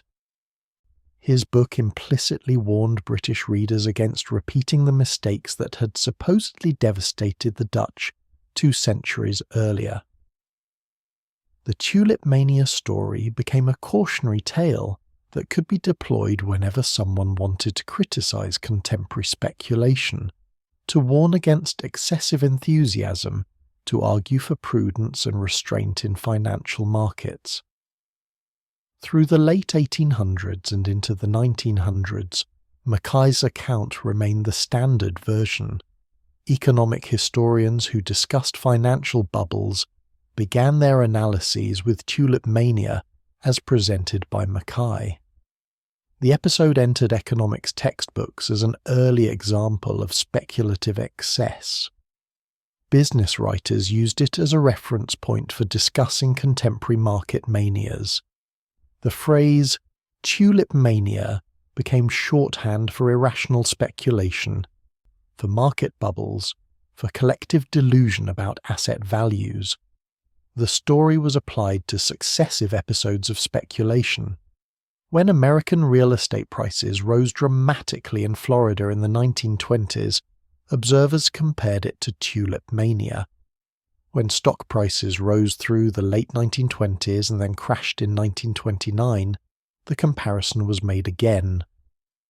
When speculative enthusiasm appeared in any market, someone would invoke Tulip Mania as a warning that bubbles always burst, that prices divorced from fundamental value always collapse, that contemporary participants were repeating the mistakes of Dutch tulip traders 3 centuries earlier. This application of the Tulip Mania story to contemporary events reinforced its importance and its fame. Each new generation encountered the story in the context of their own speculative episodes, used it to make sense of their own experiences, retold it to the next generation as a timeless lesson about markets and human nature. The story became self-perpetuating, became more famous with each retelling, became so embedded in financial culture that questioning its accuracy seemed pedantic or beside the point. But starting in the 1980s and 1990s, economic historians began examining the actual historical evidence about Tulip Mania more carefully. Scholars including Peter Garber, Anne Goldgar and others went back to the original Dutch sources, to the notarial records and account books and pamphlets, to determine what had actually happened rather than relying on Mackay's 19th century retelling. What they found was a more complex and more limited episode than the legend suggested. The revisionist scholarship established several important points. The speculation was real, but it was limited in scope, involving thousands of participants rather than the entire Dutch population. The prices reached high levels for rare varieties, but most trading occurred at much lower prices. The economic impact was minimal, not catastrophic. No one has found evidence of suicides or widespread bankruptcies. The broader Dutch economy was unaffected. The collapse was significant for those involved but did not constitute a national crisis. The revisionists also showed that the satirical pamphlets were not factual accounts, that they exaggerated for literary effect, that they should not be read as journalism or history. The famous stories that appeared in these pamphlets, the sailor eating the valuable bulb, the fortunes lost overnight, the absurd exchanges of tulips for houses and livestock, were literary inventions or extreme outliers presented as typical. Mackay had taken these literary exaggerations as facts and had amplified them further, creating an account that was twice removed from reality. The revisionist work received attention in academic circles and among economic historians, but it did not significantly change how Tulip Mania was understood in popular culture or in financial commentary. The legend was too well established, too useful, too memorable to be displaced by a more accurate but less dramatic historical account.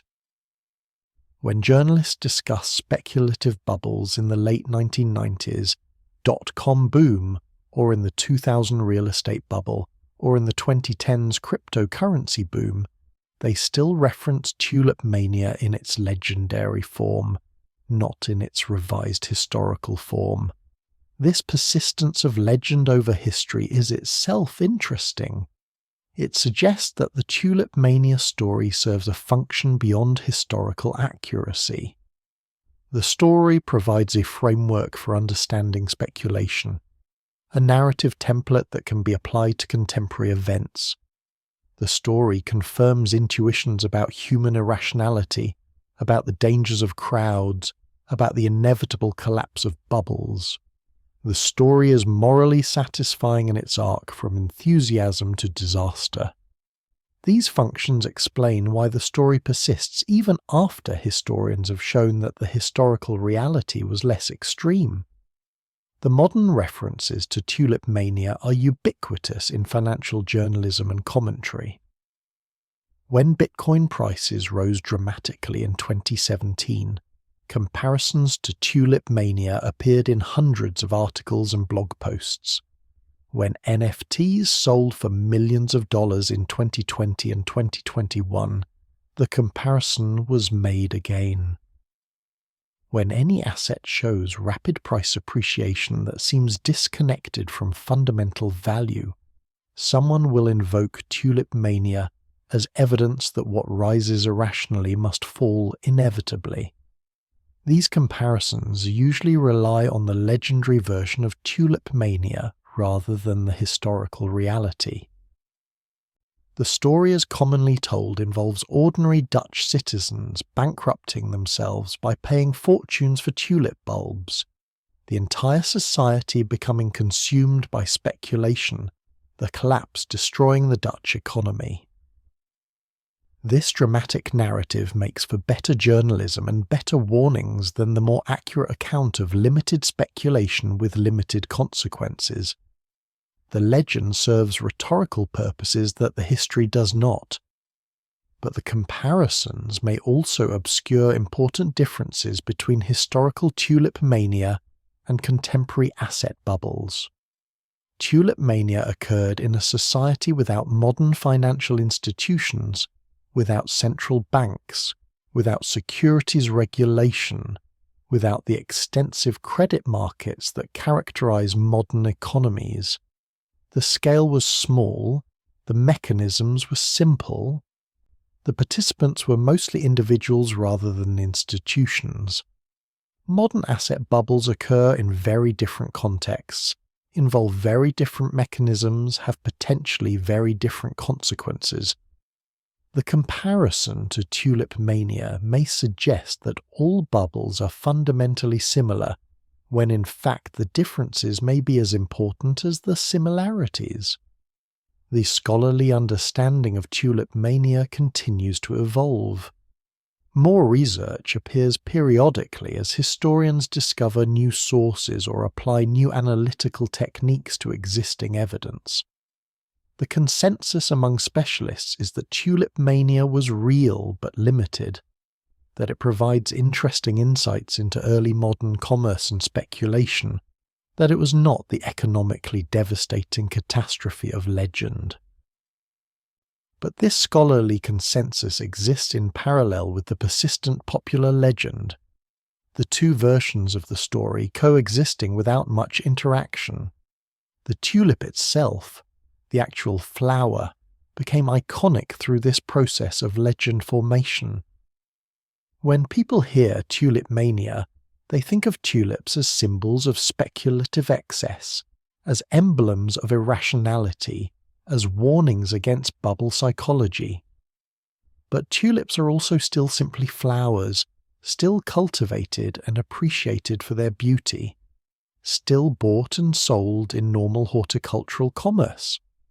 The Netherlands remains the world's largest producer and exporter of tulips, a €3 billion industry employing thousands of people. The flowers that were once the subject of excessive speculation are now the subject of efficient agricultural production and global trade. The irony is that modern tulip commerce is far larger in scale than the 1637 speculation ever was, involves far more tulips and far more money, operates across global markets with sophisticated logistics and marketing. But modern tulip commerce is stable and unremarkable, attracts no attention, generates no stories. The 1637 speculation, which was smaller and more limited, became legendary precisely because it was unusual, because it collapsed, because it seemed to demonstrate something important about human nature and markets. The legend of Tulip Mania has become detached from its historical origin. The story exists now as a cultural artifact, a narrative that carries meaning independently of whether it accurately describes what happened in the Netherlands in 1636 and 1637. The story teaches that speculation is dangerous, that crowds are irrational, that bubbles burst, that getting rich quickly is illusory. These lessons may or may not be true in general, may or may not apply to specific contemporary situations. But the story provides a vocabulary and a framework for discussing these issues, and that utility explains its persistence.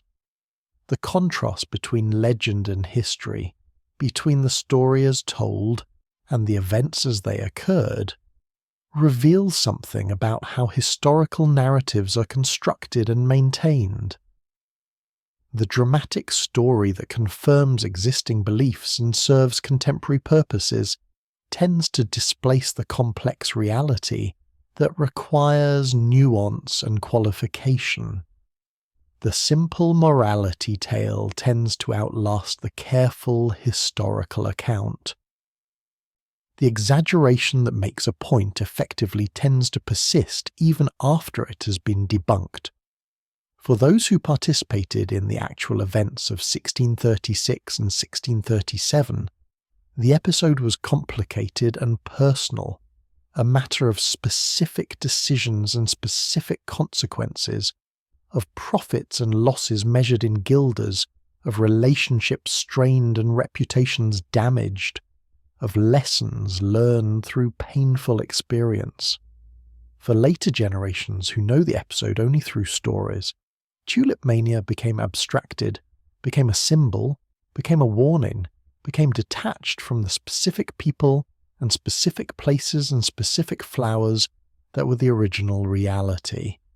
The participants who traded tulips in Haarlem taverns could not have imagined that their actions would be discussed centuries later by people analysing cryptocurrency bubbles or real estate speculation, could not have known that they were creating a legend that would outlive the memory of almost everything else about their lives and their society. The tulips they traded are long gone, the bulbs rotted or consumed decades ago. The gardens where those tulips bloomed have been built over or transformed. The participants are dead, their names mostly forgotten except in archival records. But the story persists, growing more famous with each retelling, each generation finding in it what they need, each application to contemporary events reinforcing the belief that the story captures something essential about markets and psychology and human folly. The legend now far more influential than the reality ever was. The story of Tulip Mania more powerful than the actual Tulip Mania.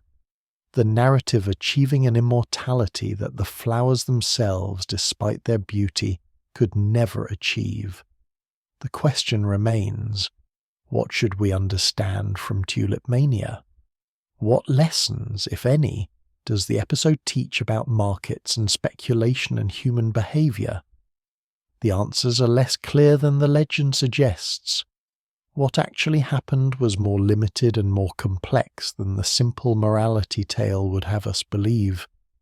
But that complexity itself contains insights worth considering, observations about how markets function and how speculation emerges and how bubbles form and collapse. Begin with what Tulip Mania was not. It was not a national economic catastrophe. The Dutch Republic did not suffer economically from the speculation and its collapse. Commerce continued normally. The sources of Dutch prosperity were unaffected. No major institutions failed. The broader economy barely noticed. This stands in contrast to some later financial crises that did have severe economic consequences, that did disrupt normal commerce, that did require government intervention to prevent or ameliorate economic collapse. Tulip Mania was a speculative episode with limited economic impact, significant for participants but not for the Dutch economy overall. It was also not an episode of pure irrationality or collective madness. The participants had reasons for their behaviour, operated according to logic that made sense within the context of the speculation. If prices had been rising steadily for years, if other people were profiting from tulip trading, if the social consensus was that tulips were valuable, then participating in the speculation was a reasonable response to the information available. The participants were not insane. They were responding to incentives, following patterns they observed, making choices that seemed rational given what they knew and what they believed. What Tulip Mania was, most fundamentally, was a futures market that developed for a commodity with unique characteristics, and that operated without the institutional structures that normally regulate such markets. Understanding this helps explain both how the speculation emerged and why it collapsed. The forward contracts that became the basis for speculation were not inherently problematic. Forward contracts existed in other commodities. They served legitimate economic functions, allowing buyers and sellers to lock in prices, to manage risk, to plan ahead. The problem was that the tulip forward contracts multiplied beyond any connection to the underlying supply of actual tulips, became instruments for pure speculation rather than for actual commerce in flowers. The biological characteristics of tulips created the conditions for this development. Tulips could not be delivered during winter months when the speculation was most intense. This created a gap between the time when contracts were created and the time when delivery would occur. A gap measured in months. During this gap, the contracts could change hands multiple times, could be traded as abstract instruments, could become detached from the physical bulbs they nominally represented. If tulips had been available for immediate delivery year-round, the speculation could not have developed in the same way, because each transaction would have required actual physical transfer of actual bulbs. The scarcity of the most valuable tulips contributed as well. Rare broken tulips existed in very small numbers. The supply could not increase quickly because bulbs multiplied slowly through offsets. This genuine scarcity created a foundation for high prices, but the scarcity also meant that actual transactions in the rarest varieties were unusual. Most of what traded during the speculation were contracts, promises of future delivery, not actual bulbs. The rarity that justified high prices also meant that price discovery was difficult, because so few actual transactions occurred in physical bulbs.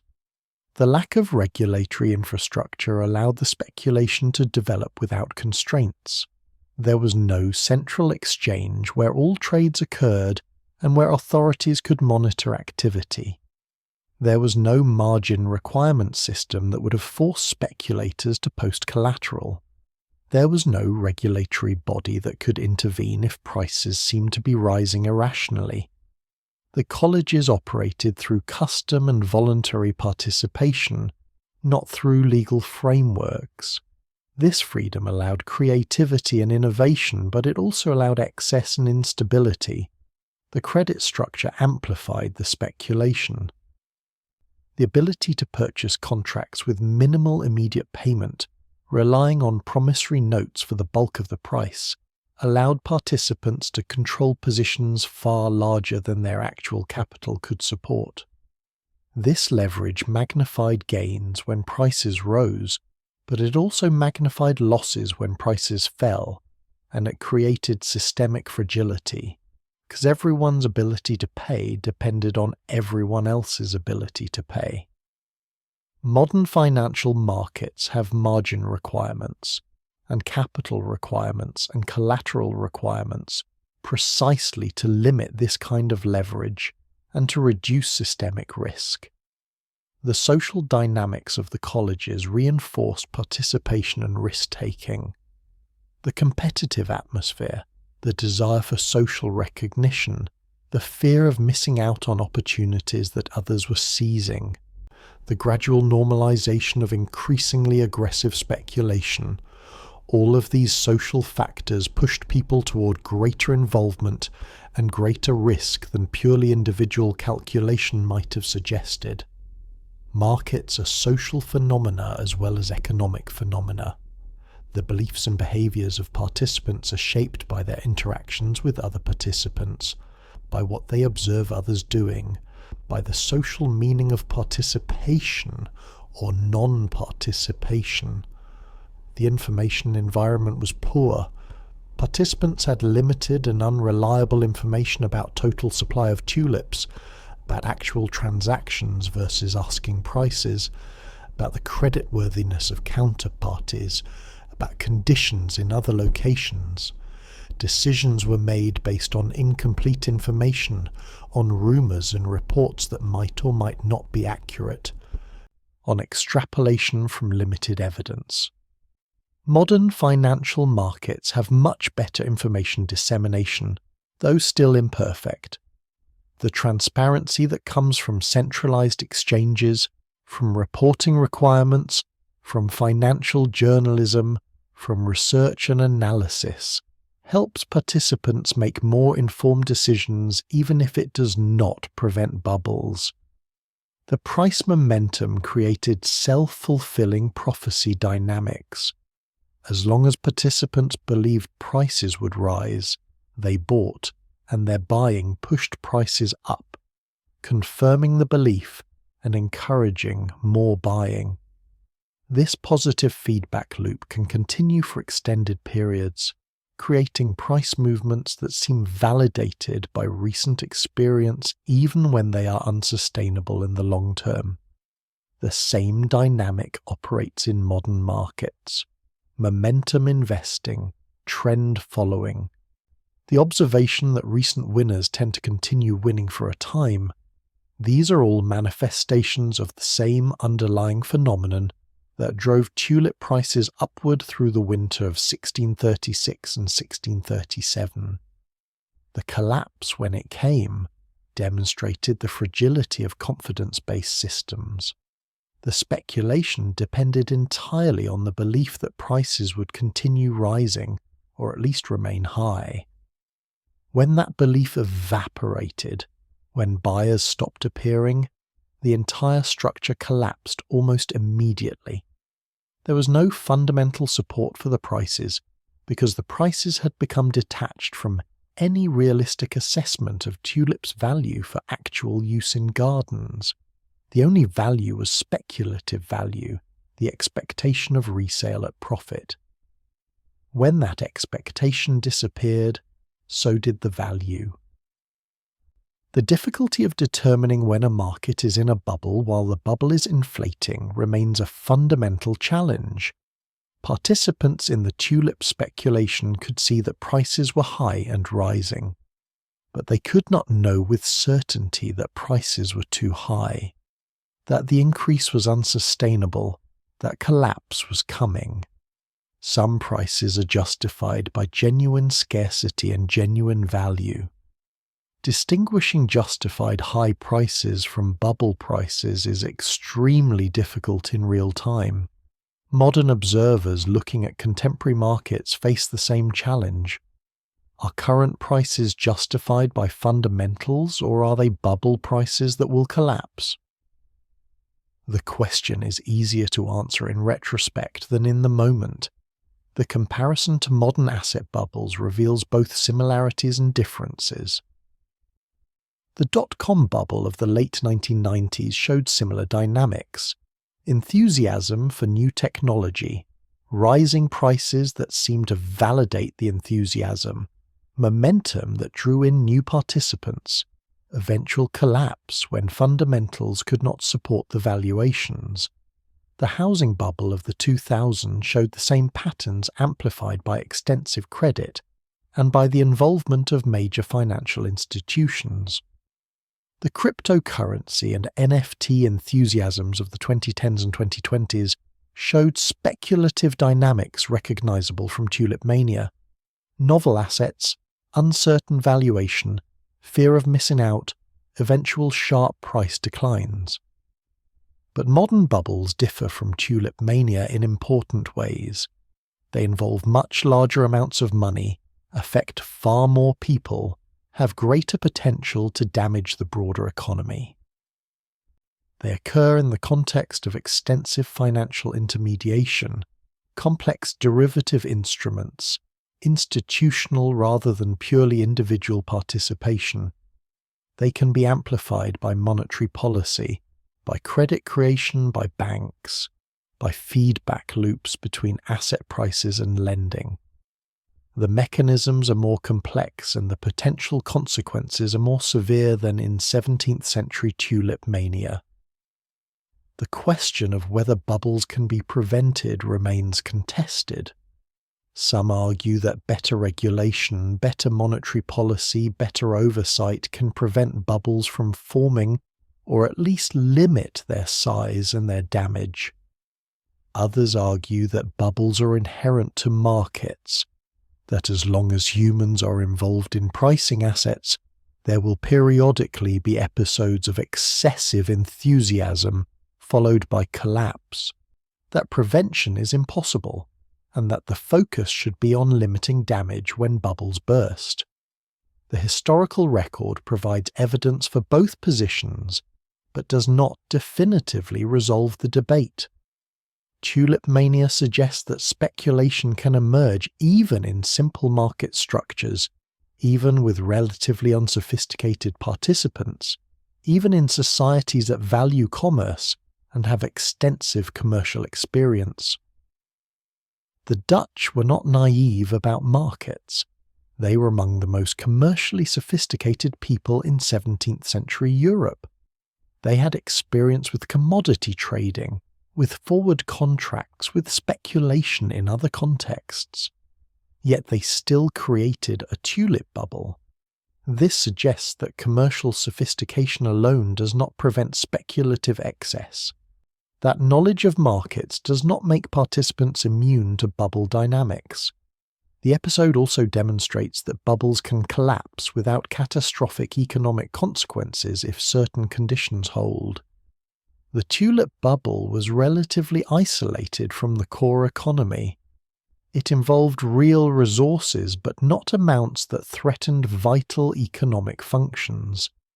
It occurred in a robust economy that could absorb the losses. It was not amplified by excessive leverage in the banking system because banks were barely involved. Modern policymakers trying to manage the aftermath of bubble collapses should perhaps pay attention to these factors, thinking about how to isolate speculative activity from core economic functions, how to limit leverage, how to ensure that bubble collapses do not cascade into broader economic crises. The human dimensions of Tulip Mania are worth noting. The participants were not villains or fools. They were ordinary people making decisions under uncertainty, responding to incentives, hoping to improve their economic positions, sometimes succeeding and sometimes failing.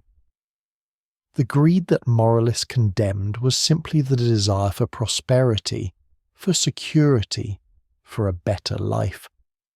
The folly that satirists mocked was the inevitable result of imperfect information and uncertain futures.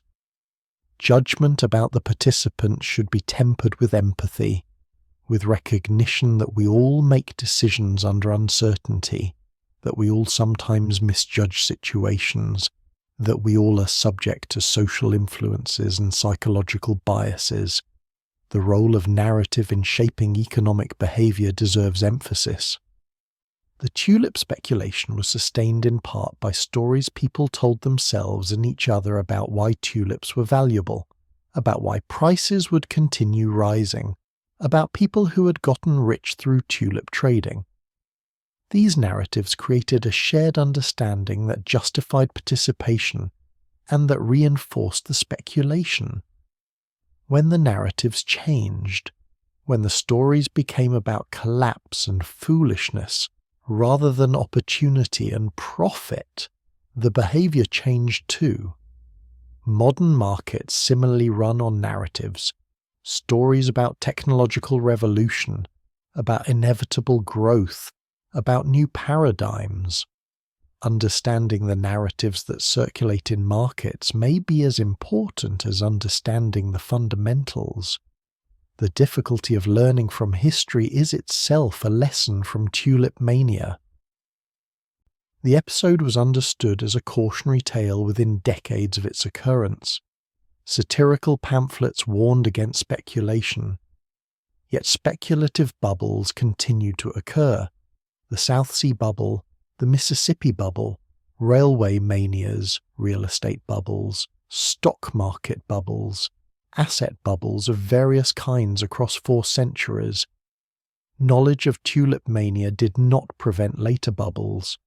This suggests that knowledge of history is insufficient, that each generation believes its circumstances are different, that the psychological and social dynamics that create bubbles are more powerful than the intellectual understanding that bubbles end badly.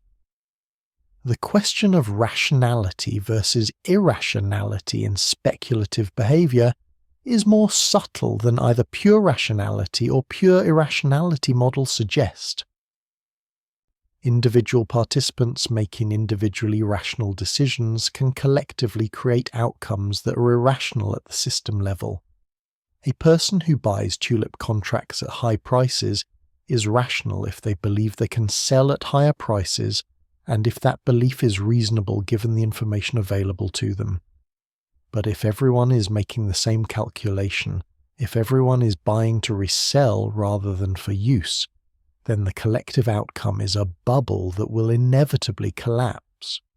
Individual rationality does not aggregate to collective rationality in speculative markets. The persistence of speculation despite knowledge of its dangers suggests something fundamental about human psychology and about economic organization. People want to believe in opportunities for gain. They want to believe that they can be among the successful rather than among the unlucky. They are willing to take risks when potential gains are large, even when potential losses are also large. These tendencies are probably not eliminable through education or regulation or experience.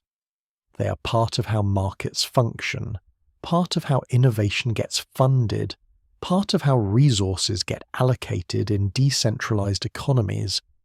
The challenge is to structure markets so that these tendencies produce more benefit than harm, so that the speculation that funds valuable innovation does not too often become destructive bubbles.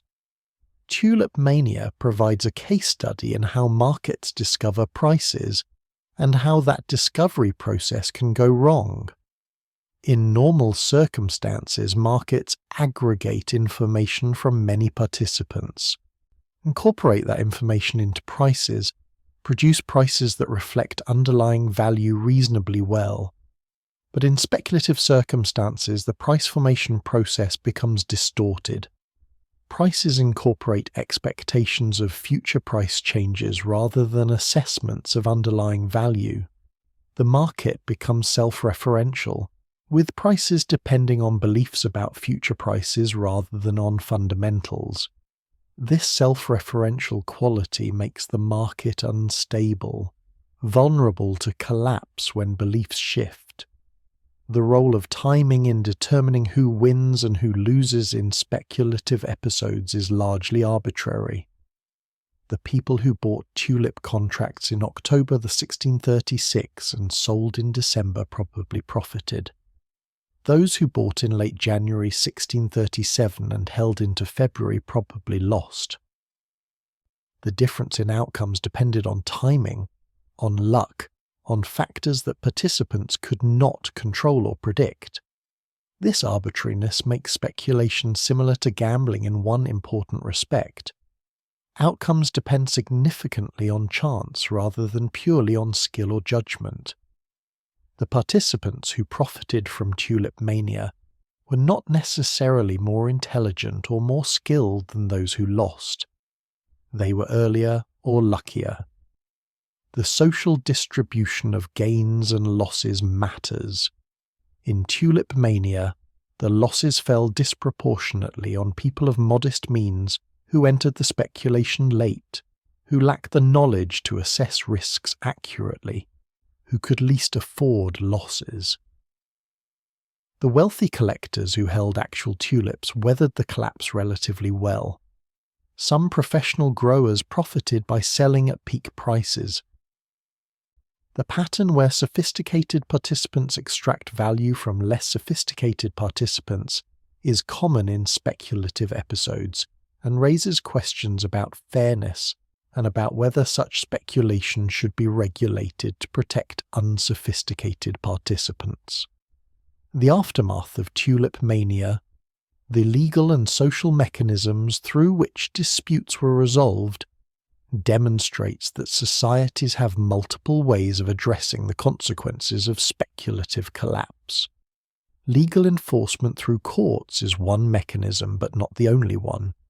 Social pressure, guild mediation, negotiated settlements, selective defaults, pragmatic compromises, all of these played roles in resolving tulip disputes. Modern societies similarly have multiple mechanisms for addressing financial distress, from bankruptcy proceedings to negotiated restructurings to government interventions. The optimal mix of mechanisms likely varies depending on circumstances. The ultimate lesson of Tulip Mania may be humility. Markets are complex systems involving human beings, making decisions under uncertainty and social contexts, with limited information and with various incentives and constraints. These systems sometimes function well and sometimes malfunction. Understanding them requires attention to economics, psychology, sociology, history, institutions, and culture. Simple explanations are usually inadequate. Simple solutions are usually ineffective. The best we can do is try to understand the mechanisms involved, to create institutions that reduce the frequency and severity of malfunctions, to respond effectively when malfunctions occur despite our efforts at prevention, and to maintain perspective about the limits of our knowledge and our control. Tulip Mania was a limited episode in a small corner of the economy of one country in the 17th century. It did not prevent the Dutch Republic from remaining prosperous for another century. It did not prevent the tulip from becoming one of the most commercially important flowers in the world. It did not prevent markets from continuing to function as mechanisms for allocating resources and discovering prices. It was an episode, a bubble, a speculative excess that emerged and collapsed and left lessons for those willing to learn them. But the lessons are subtler than the legend suggests, more about the complexity of markets and human behaviour than about simple moral failings, more about the difficulty of distinguishing value from price than about the inevitability of punishment for greed. The tulips themselves, the flowers that were the nominal subject of all this speculation, continued blooming each spring regardless of what prices humans assigned to them, their beauty real and enduring while the prices proved temporary and illusory, the patient rhythms of growth and flowering continuing through seasons and centuries, the flowers outlasting the speculation, outlasting most of the memory of the speculation, persisting as the quiet reality beneath the dramatic narratives that have been told about them. The speculation has ended. The prices have fallen. The contracts have been settled or abandoned. The tulips bloomed in the spring of 1637 as they had bloomed in every previous spring, their flowers opening regardless of the prices that had risen and collapsed around them.